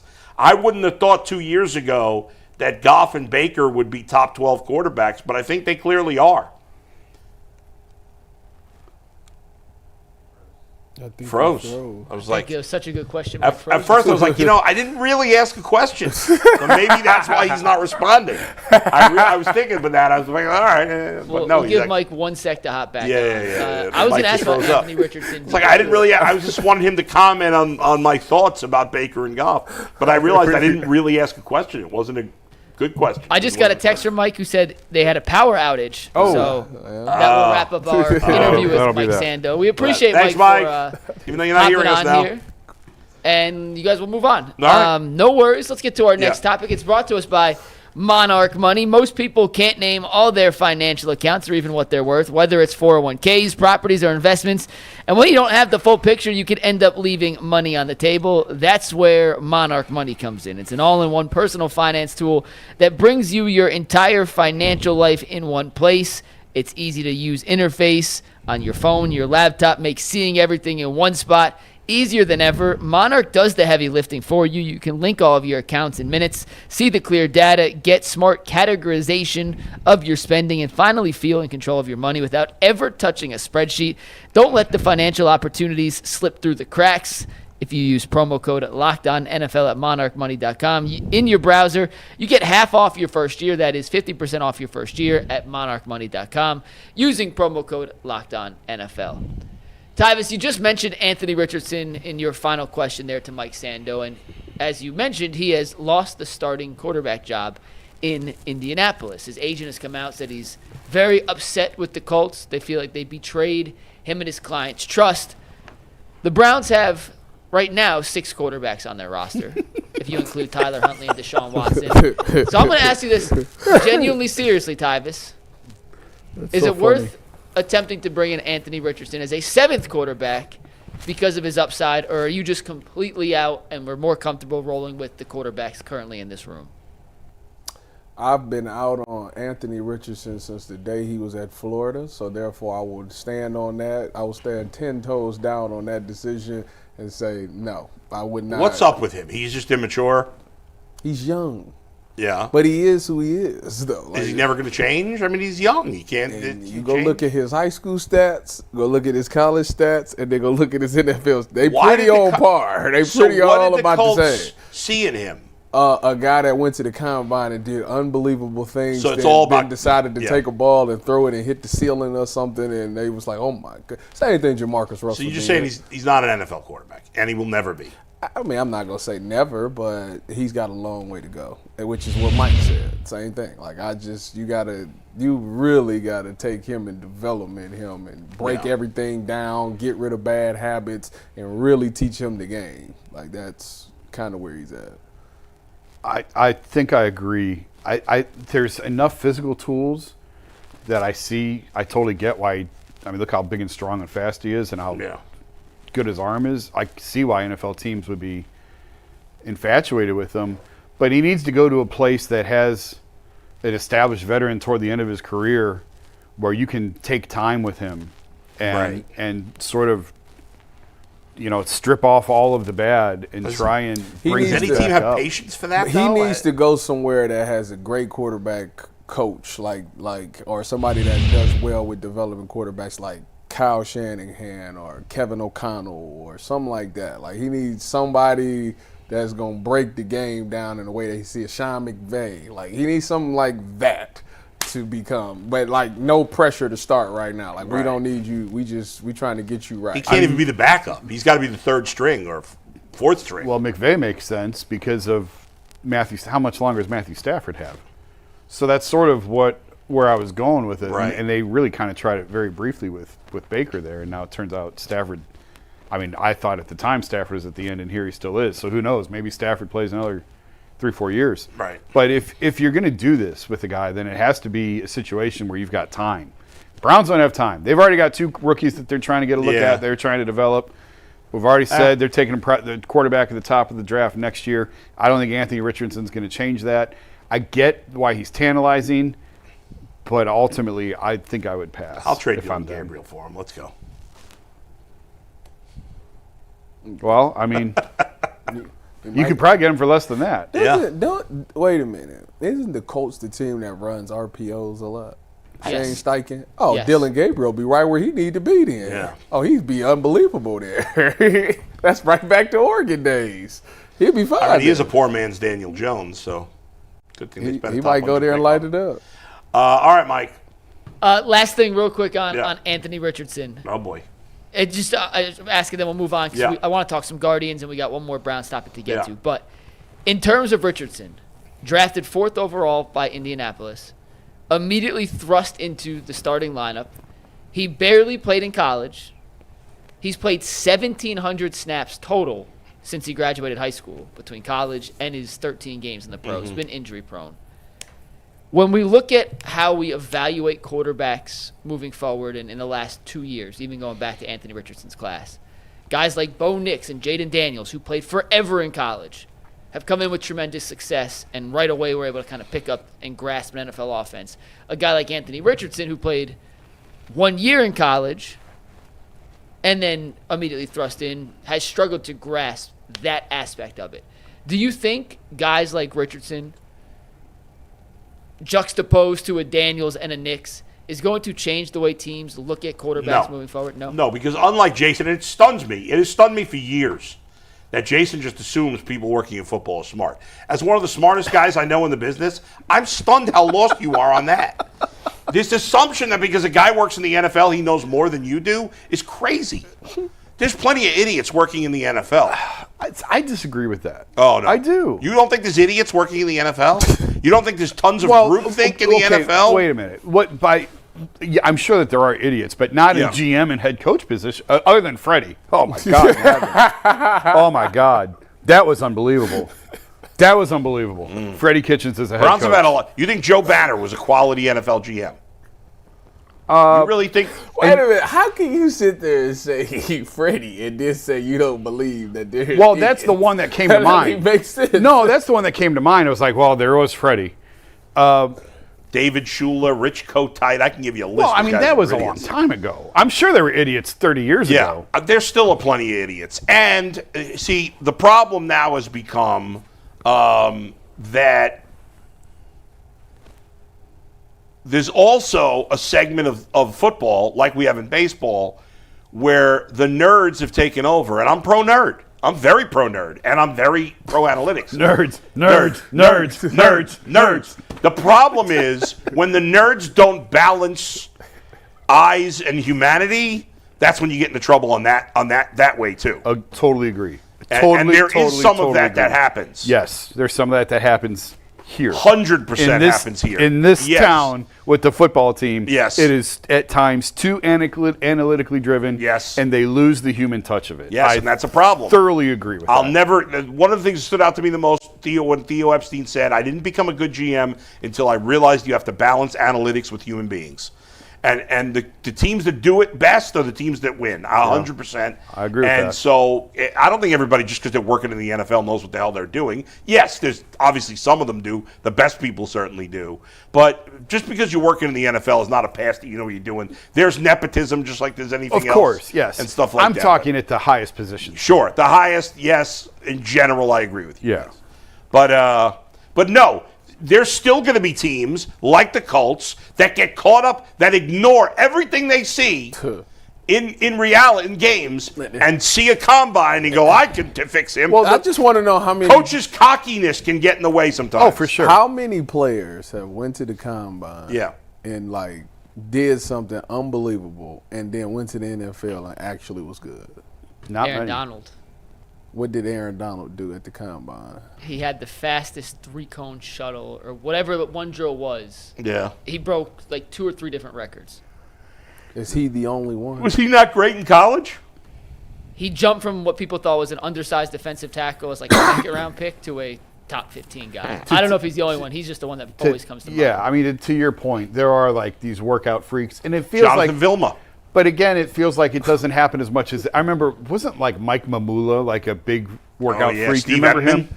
There's a couple guys that Darius Hayward Bay. just went, just John Ross. tested off the charts. Like in the 90s, it feels like guys would go nuts at the combine and they would jump.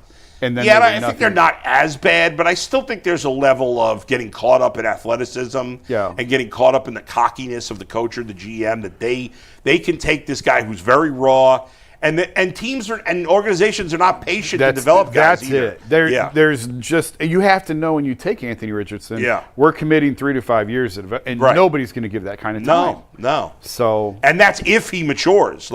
Obviously he's raw and apparently is immature, so that's a bad combination in the modern Tyvis, NFL. I found an article from Bucky Brooks. This is from 2014, so this is 10 years ago. But he listed for each of the previous 5 years the biggest athletic freak who jumped up the boards and the biggest flop. You ready for some of these freaks? Yeah. 2013 was Tavon Austin. Bust. Decent NFL career. No, he wasn't. He was just a return guy.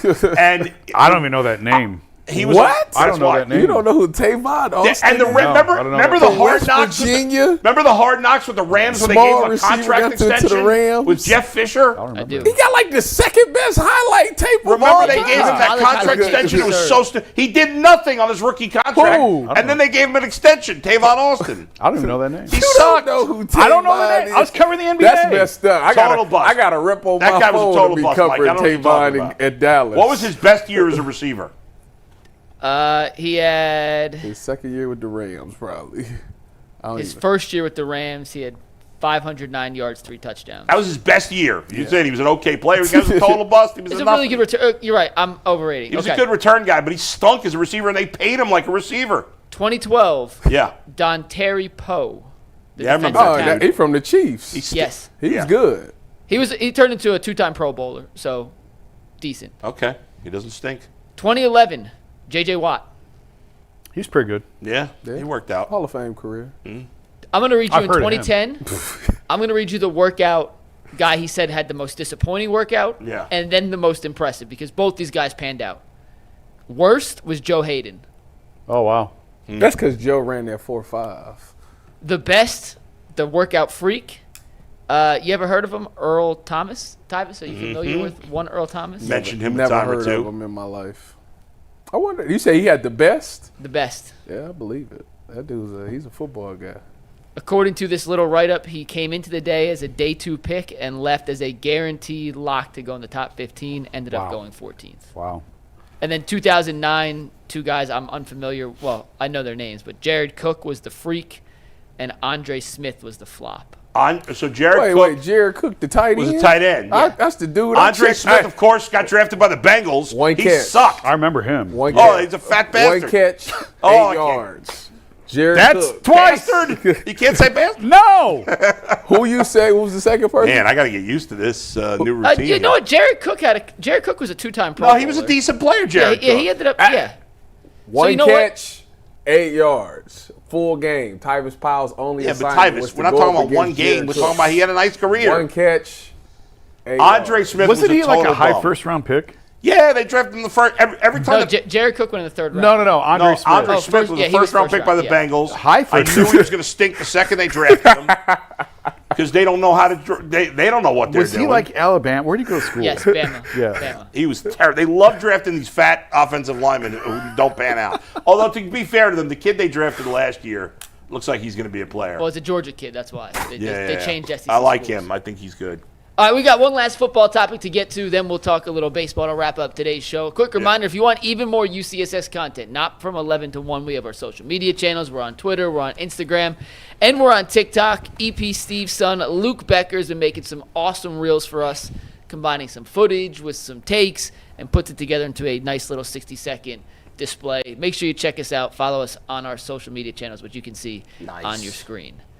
All right, guys, yesterday, final Browns topic, then we'll talk Parker Messick. But the Browns had their weekly presser, and Myles Garrett was up yesterday to speak. And the first question he was asked during his presser was about the speeding ticket he got. We discussed the speeding ticket last week, and he was asked a couple different questions throughout the interview about the speeding ticket, and he declined to answer Daniel Ofusi's basic overall evaluation of the interview, saying Myles declined to speak about his most recent speeding ticket, saying he wants to focus on matters involving the team. We'll make this super simple. Do you have any issue with that guy? I do. I just don't know why he I ultimately don't care that much that he speeds. I think he should. Like, if I were him, just own it. Just why not talk about it? Like, just say, hey, listen, I drive fast sometimes. I got a fancy car. I know it's dangerous. I probably shouldn't do it. Like, most of us have driven fast. Yeah. Plenty of times. It's stupid. It's dangerous. Most of us have done it. Like, just if you're going to do it, then just say, hey, I'm going to do it. I'm sorry.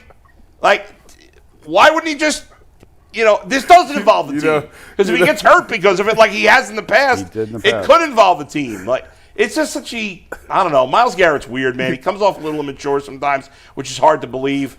But you know why why? Because the last time he talked about this, he vowed to never speed again. That's right. So he said he learned a lesson. So how can you come up here? What's there left for him to say? Oops. Yeah, I said it again. What he gonna say? I would have. Don't you think? What's the logical answer after him saying, "I vow to never speed again"? If he, what I would have loved. Again, what do you want him to say? He said, "Listen, I lied." Listen, guys, I'm a young man. I do stupid things sometimes. I'm an old man, and I do stupid things sometimes. Once in a while, I drive really fast. I know I probably shouldn't. I get excited sometimes. I'm rich. I got this car. That would have been funny. I would have appreciated that. He'd have been ripped for that too. I know he would have. You're right. He would have. It doesn't really matter. I just don't know what you want him to say. I told you what I wanted him to say. That's not. I just don't like. I hate when players no comment. It's just silly. What I would have said was he could have tried his best to make a joke out of it. I'd have been like, I thought I was going 60. He should have said, "Hey, Shadell, I wish you had my car." That Ferrari, I done did a promo for Ferrari. That Ferrari's so smooth. I thought I was going 60. He's like, listen. By the way, that would have been the truth. Jeff Shadell. That's what I'm saying. People probably would have been like, "Oh yeah, I'd have been there before." Yeah, we like Jeff, but his question was absurd. Jeff Shadell's the best. He probably pulls up to training camp in his 1976 Ford Monarch. Gas coming out of it, spitting out there. I pictured Jeff driving a car like John Candy and Uncle Buck. Remember when the car, he dropped the kids off and then the car would explode, like the what do you call it? The muffler would like shoot out fire and stuff. That's Jeff driving. Did you hear Jeff's question? I can't remember the exact question. No. Yeah. What did he say? Myles, what's going through your head when you see the speedometer going over 100? I love it. What's going through your head? The same thing all of us got going through. I love that question. Jeff's not afraid. I give him his props. He don't care. He'll ask anybody anything. Jeff he really don't give I like Jeff. crud. He cracks me up. You like that? I said crud instead of you know what. Attaboy, Bubba. Miles could have said, what I'm thinking is, man, I love it. I want to go 125.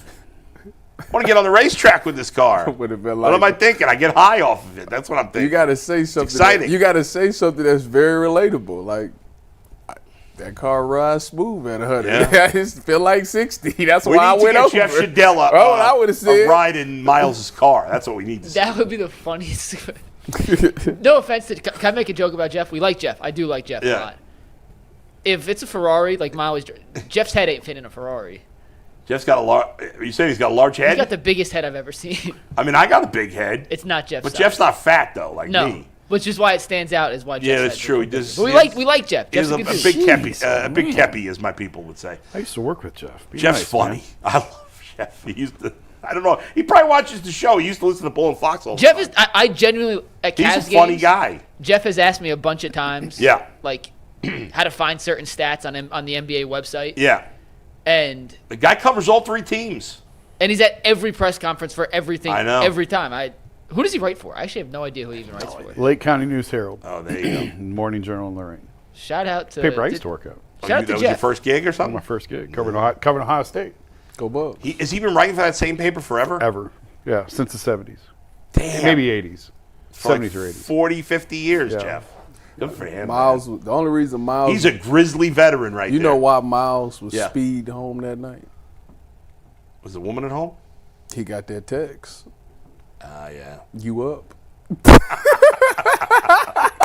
Come on over. For the safety of our show, we're going to move on to our next topic. Let's talk a little Guardians. Guys, before we do that, a reminder that we are doing a WKYC talent show next week that I am a part of. We're raising money for cancer research as part of the team KYC and the Velasano Bike to Ride for a Cure. The ticket link, if you want to come next Thursday night, is pinned in the chat. You can find it there and just search Hilarities August 28th to find the show. I'm going to be doing some stand-up. I'm going to roast bowl again because that's my favorite thing to do in stand-up. Love it. So come out, hang out with us, and we will we'll see you next Thursday. Let's talk some baseball, though, guys. Yeah. Disappointing ending for the Guardians. I know the result is disappointing, but Parker Messick, that's a hell of a debut. I mean, most of you never even heard of him 3 days ago. I never heard of him. It was extremely impressive performance by him. That fifth inning was so bizarre. The Diamondbacks got 3 straight hits, including a double, and didn't score a run. Runner out at the plate, guys falling down in the field. That was great. I mean, the team's now playing poorly again. They've lost 5 of 6 to the Braves and Diamondbacks. But his performance, yet another, again, it's only one start, I don't want to go crazy, but another in a long line of guys that come up and you're like, wow, this guy can pitch. We rarely get that with hitters, although C.J. Caffe is off to a great start as a Guardian. Yeah. But Parker Messick, I was extremely impressed. I thought he had good command of the strike zone. He had a low pitch count when they pulled him out. How many pitches? 86 pitches. I hated pulling him out. I hate when, it's every team does it. Like, let him battle to get through the 7th. Let him get that final out in the 7th. Now, they got out of it anyway before Cade Smith blew it in the 9th, giving up that home run to Gurriel. But great performance by him. He loved little chunky lefty. I like it. Great changeup, ground ball pitcher. He's going to do a lot of weak contact, a lot of ground balls. Yeah. I mean, obviously, they're about, I mean, that was a bad loss yesterday. My goodness. That was bad. They went it was 2-1 going into the bottom. I just knew it was done. Yeah. Well, knocked it right out the park. I said, yeah, there it is. I'm guessing we'll get a healthy dose of Messick the rest of the way. I hope so. He's not listed as their starter in 5 days. They have it's empty at the moment, but I would assume. I mean, Cantillo's on the same rotation, but I don't know why you would bring him back up after one start. I like Cantillo. Right, he hasn't done anything. I mean, Ciccone's been their worst starter lately. Yeah. He's been terrible. He pitched tonight. He's going tonight. Or tomorrow night. Well, they're off today. But we kept saying against Evaldi. The advanced metrics on Ciccone were not good. No. And he just kept surviving, surviving, and I think there's been a little bit of regression to the mean with some of him. Him and Tanner Bybee, Nolan Jones. What a bust of a season that Tanner Bybee's had. It's my really God. He's been lousy. And we said the other day, and they paid him too. I know. And if they'll be trading him, getting off his You're right. And then a segment of our fan base will cheer the Guardians for getting out of that contract. He's got to go back this winter and figure out what's going on, because he had a phenomenal rookie year. Yeah. A little bit worse last year, a whole lot worse this year. All you needed was one vote. One Cy Young vote. I know, couldn't get it. You would have been an extra. He's had a lot of starts, too, where it's like the first time through the lineup he looks good, and then it just completely goes down the tubes. And he's also had some where, like, you didn't think he was going to get out of the third or fourth.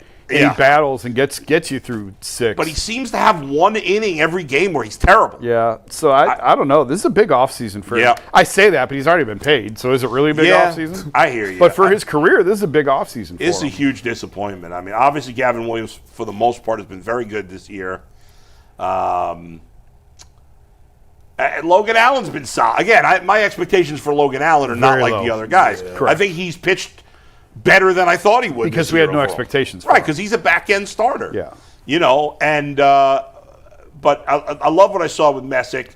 Obviously, the offense, which was hot for a while, has quieted down. You know, losing 5 out of 6. It's a killer. We were a half game out. Yeah. And that little run they made to maybe think they had a chance against the Tigers, that's gone. Yeah. You're still 3 out. 10.5 now for the 10 and a half. They're 3 back of the Mariners have been falling apart after they were playing great baseball. They've lost like 9 of 11, something like that.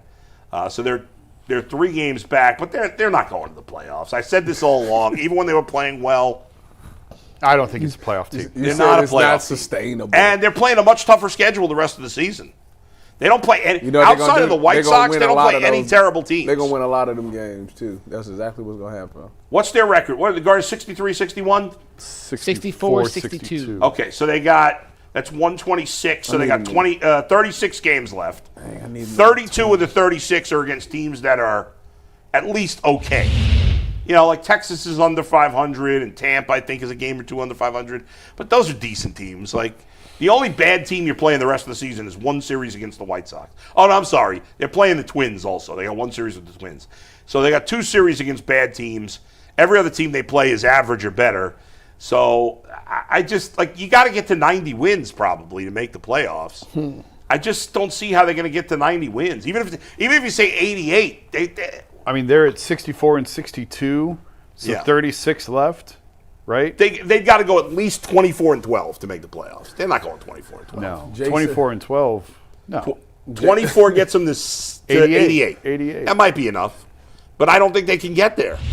Jason told Do you think they win 2/3 of their games the rest of the year? No. You knew what the front office thought of this team when they traded Shane Beamer. That's right. Yeah. Who's making his season debut tomorrow for the Blue Jays. Yeah. So when that happened, I punted the season. I mean, don't listen to what they say. Watch what they do. That's right. And if they thought they had a chance to make a deep October run, why would you trade Shane? You would keep him. Right.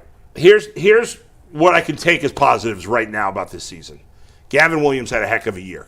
He's had a heck of a year. Heck of a second half. He was inconsistent in the first half. Okay, yes, that's fair. He's been good in the second half. He's been really good in the second half and has taken strides forward. Yeah. Pitching gambling is almost gone in Ohio. I think Kyle Manzardo has had a tremendous season as his first full year in the big league. Yes. Kyle Manzardo, I mean, you look at 800 OPS. Hopefully next year he can play every day. And, I mean, he'll finish with 25 home runs. Maybe they'll sign Will Clark. Maybe 70 ribbies. Maybe they'll sign Will Clark to play first base next year. They should bring Santana back. Oh, God. Get out of here. I'm kidding. Yeah, throw it out. I'm kidding. CJ Kafis, it's been obviously a small sample size. He only has 50 plate appearances or something like that. I think he's looked great. 7 extra base hits already, 2 home runs. I told Mike he doesn't look overmatched. Not at all. That's the best thing you can say, in my opinion, about a young kid like this with his few at bats. Yeah. He looks like he belongs. He does, no doubt about it. And so I think there's some promise there with some young players going forward. And, I'd like to see next year in a perfect world, DeLauder and Bazana and Kafis and Manzardo and Ramirez. Has Bazana been and playing? Kwan, like that's 6 hopefully legitimate. Have you guys seen Bazana's AAA numbers? No. I know he's been really good. I didn't. It's weird. So his and I don't know advanced statistics like you do, Bo, and I'll pull these up so make sure I have them when I'm done explaining. Like the traditional box score numbers, average and on base, not good. But the WRC plus and all the weird stuff that has a whole equation that gets to is in like the 98th percentile. It's literally on both ends of the spectrum. Well, he hasn't been there that long. No, it's tiny. It's like 8 games, 9 games. Yeah. So, but I'll find the tweet I saw this morning. I'd like to see. I'm hoping that either he or DeLauder will get a cup of coffee in September, or both. You know, is DeLauder I'd like back? to see it, but he's not back yet. Yeah, so I don't know if it's going to happen or not, but probably not for DeLauder just because of all the injuries. The rosters expand on September 1st from 26 to 28. So you bring in another pitcher, you bring in another hitter down the stretch. We'll see. I wonder if Santana. I wonder if they put Santana on waivers if somebody would pick him up. Who's going to claim him? Well, I don't know. If there's any interest, give him a chance to play on a playoff team, maybe as a bench player. Like at this point, to me, he's a bench player. On a good team as a bench player, I could see him that. What's the first baseman we signed and then traded to the Rays like 2 years ago? Traded to the Rays? Or did we trade him to the Rays? Who? You talking about Yandy Diaz? Jake Bowers came from the Rays. That was more than 2 years ago. I don't know what you're traded a first baseman to the Rays?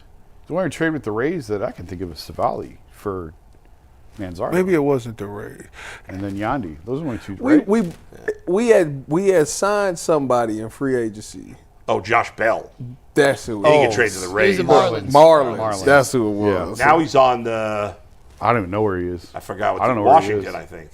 Is he back at Washington? Wasn't he there? Or I can't remember what team he's on right now. I don't know. He's playing first base for whatever team Nathaniel Lowe was on. It's Washington, I think.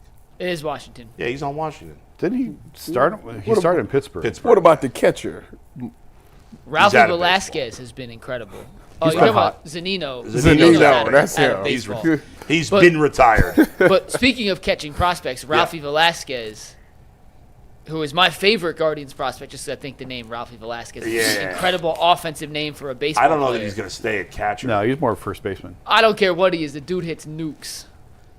Yeah. And he's hit 5 in his first 4 games in AAA.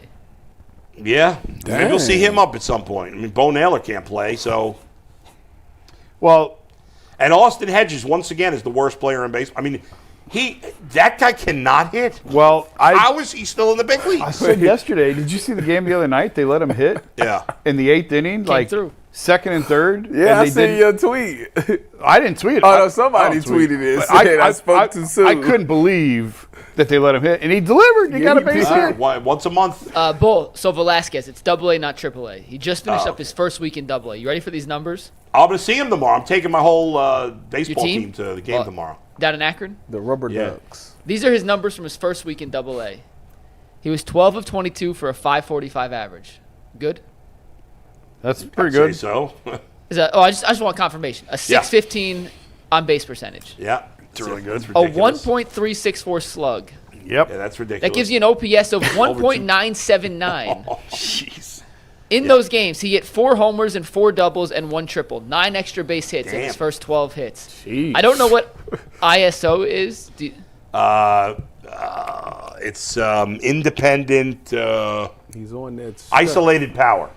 All right. Well, he has a .818, which is in the 100th percentile, and WRC plus. Weighted runs created. What's a good number for that? 100 is average. Yeah. He's at 434. So yeah, he kind of mashed his first week in He's killing it, AA. Akron. Yeah. I look forward to seeing him tomorrow. We got shout out to Dustin. He and his wife have a suite at the Doubleday, so they gave us their suite for tomorrow. So I'm taking the team down. Nice. Last Guardians thing before we get to super chats, but I'm trying to read this on the fly, Jason. You let me know it was coming this morning. It's officially out. But Major League Baseball and ESPN have agreed for network to sell all of out-of-market and some in-market games. The Guardians are one of the 5 teams included in this. I've been trying to read the article while looking. I don't have enough information to fully explain it. I think it's the teams that lost their local rights deal. Like, isn't the Diamondbacks and Twins in there?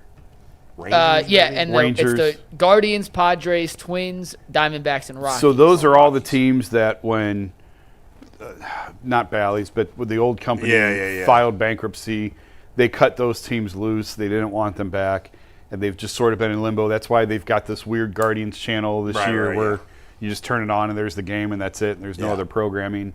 So I think this is just I don't have all the information yet. I think this is just another step in trying to get them a permanent home. To watch games. Because it's still in a weird transition phase right now. From reading Andrew Marchand's article on The Athletic, it looks like fans in the Cleveland market or Arizona or any of those 5 teams, if they have ESPN through their cable, they can pay an extra cost per month to get all of the games. So instead of going to, was it Guardians.tv this year to watch it, it'll be through ESPN basically. Okay. But you should read the article, and I'm trying to produce a show and do a show while also reading and digesting, so that may not be more on it 100% tomorrow. accurate. But I think it's a good thing. It's a good thing. It's a very good thing because for a number of years, fans had a hard time finding the games and couldn't watch the games. So this is another step toward trying to solve that. Hopefully the cost won't be any more than it is this year. What was it, $99? Yeah. Yeah, I mean, the whole ESPN thing with their streaming that they're launching and everything else, I'm curious to see where all this goes. Because we're going back to cable, basically. We're basically going back to cable, Well, because there's so many streaming services now, and by the time you pay for them all, you're paying more than you were paying for. I don't know that we're going back to cable per se, but there needs to be a way to bundle your streaming services where it's easy. It's called cable. No, because you can't watch Netflix and Amazon and all these things on there. Right. But it's hard. You want when I'm watching the games, I want to go back and forth between games, and it's not as easy to do that when you got on 2 different streaming services. It's frustrating. Yeah.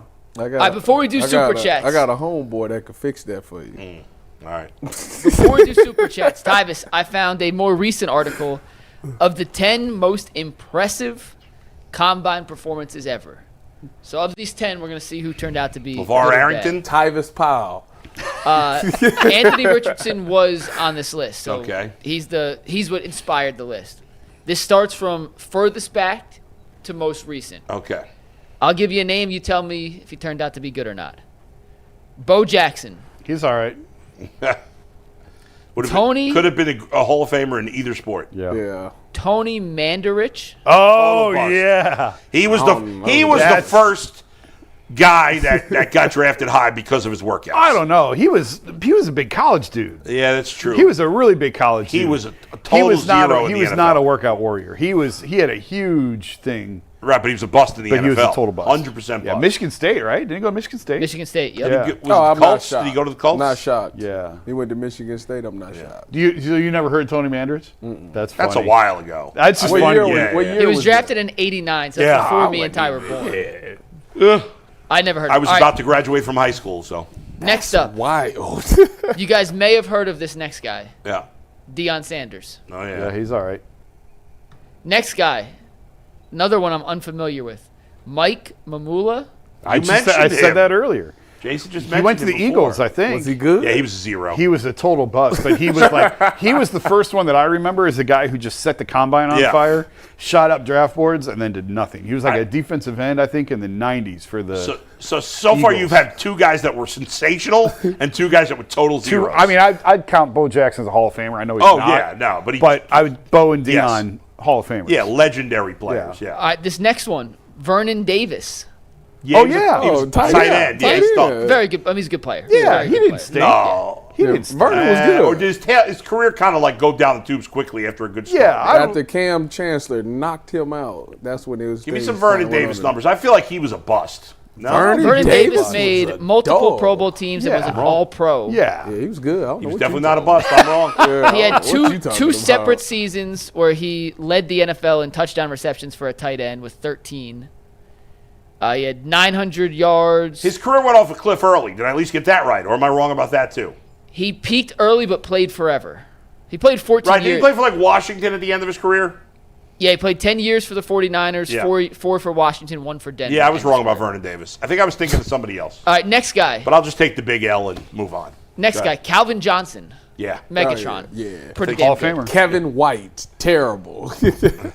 Next, Chris Johnson, running back. Oh, East yeah? Carolina. Yeah, 2,000 yards. CJ2K. He was never the same after that year, right? He had No. two 2,000-yard seasons, I think. Did he? I think. I the thought one he only guy? had one. I thought he had two. CJ2K. Chris Johnson had 2,000 yards once, but he had 6 different 1,000-yard seasons. Okay. I Was thought the he had 2,000-yard twice. season his last great season or no? The year after, he ran for 1,411 touchdowns. And that was pretty it good. after that, right? And then 1,047, 1,243, okay. I'm about to 1,077. say. All right, another L for me. L. Next up, J.J. Watt, who we talked about. Yep. Robert Griffin III. Yeah, well, He won injuries. Injuries. Well, I don't think they're saying they were just boosted because of their workouts. Well, this is list- a weird list. It's a weird list. It wasn't really what we were Because talking all of these about. players is Mike's good. this It's is the just a best list of guys who had amazing Had the workouts. best- These All are right. the 10 best combine workouts Yeah, ever. all right. Not necessarily skyrocketed because of it. Okay. Anthony Richardson we mentioned, and then Yeah. the last one was Jordan Davis, the defensive tackle out of Georgia a couple of years ago who went in the first round to the Eagles, who at 341 pounds ran a 4.740, broad jump 10.3, and had a 32-inch Has he been vert. good? I don't even know. I don't like He's this been list. okay. Because you ain't got John Ross on there. You ain't got Kevin White on there. Darius Hayward-Bay. I didn't make the list. Byron Jones. Henry Ruggs. I'm just reading the Henry list. Ruggs. Like, it's a bunch of people like that should be on that list that's not on that list. In other words, Jason and Tyvis saying your list sucks, Mike.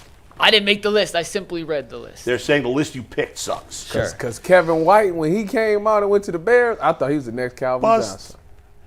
Well, it goes to show you sometimes you can work out like Calvin Johnson and be Calvin Johnson, and sometimes you can work out like Calvin Johnson. Who was and that very other much big not be. receiver? Dorial Beckham Green. That's not who I was thinking of. Darius Dori- Hayward-Bay. No. We already talked about there. There was another big receiver. I think he got drafted by like the Bucks or How I long can't ago? think of the name. I want to say like 20 years ago. Oh, my Well, you think of that ball, I'll start doing I some don't know. super He was chats. drafted top 10 and he stunk. I can't remember. Our first super chat comes Antonio from Nick Bryant. Campanesa, who says, "Hey guys, did you see the article on the dome snag by ODOT over the weekend? If so, what's your opinion on it?" Yeah, we talked about it briefly on the show. I didn't see it.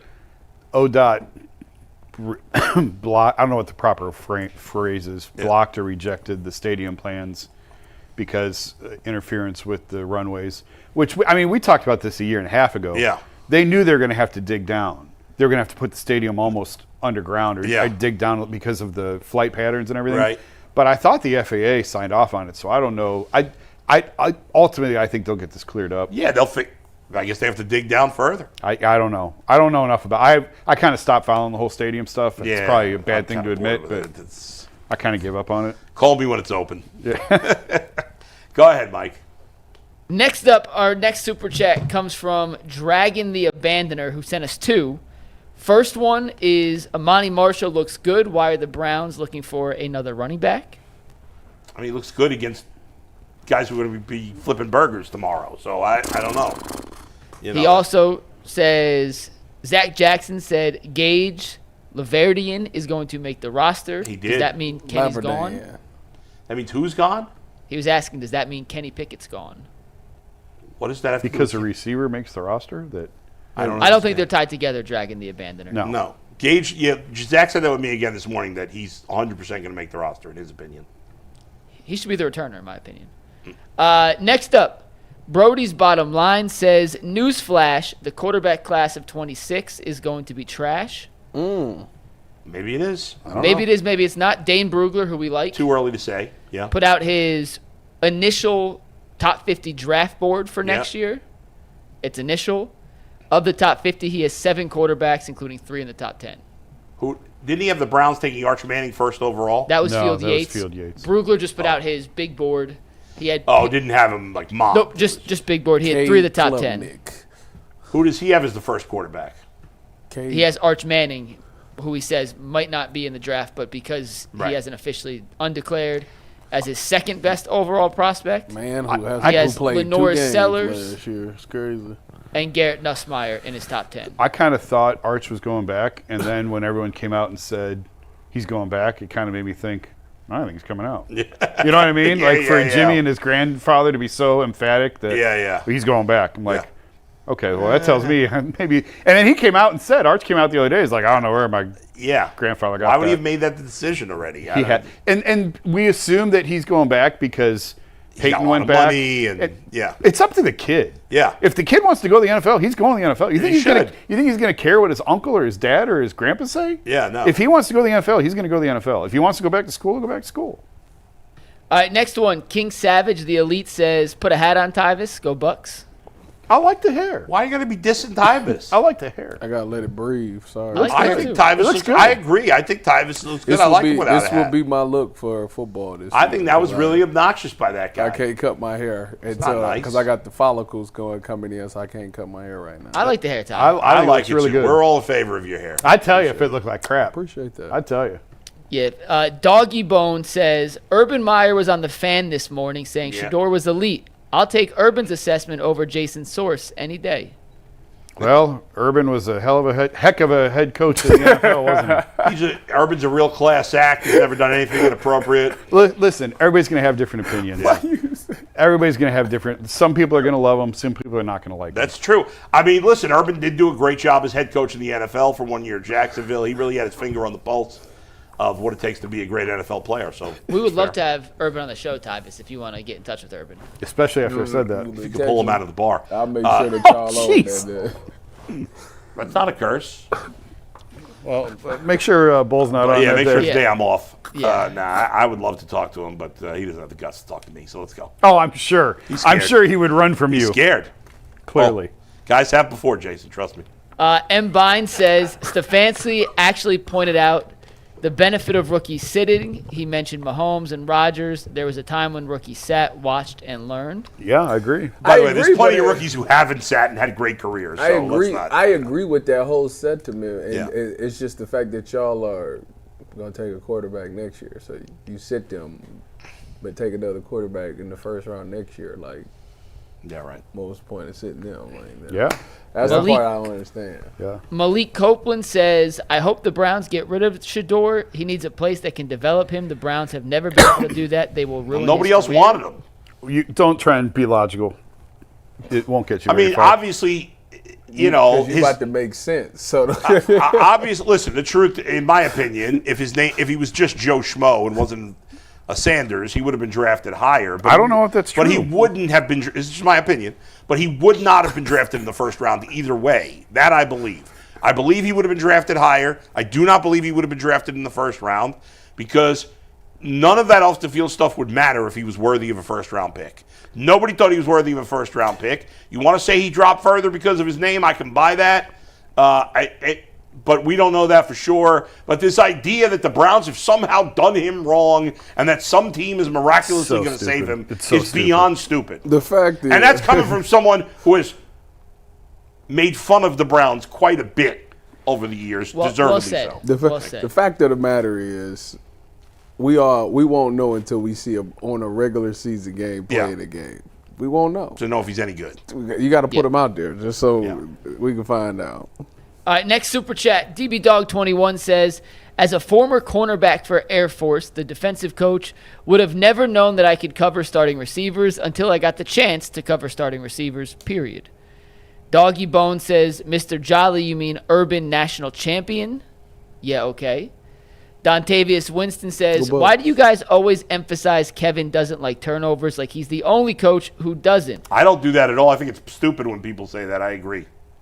Actually, I think I forgot his name. Bears coach, Tampa's old OC. Ben Jones? Ben Johnson.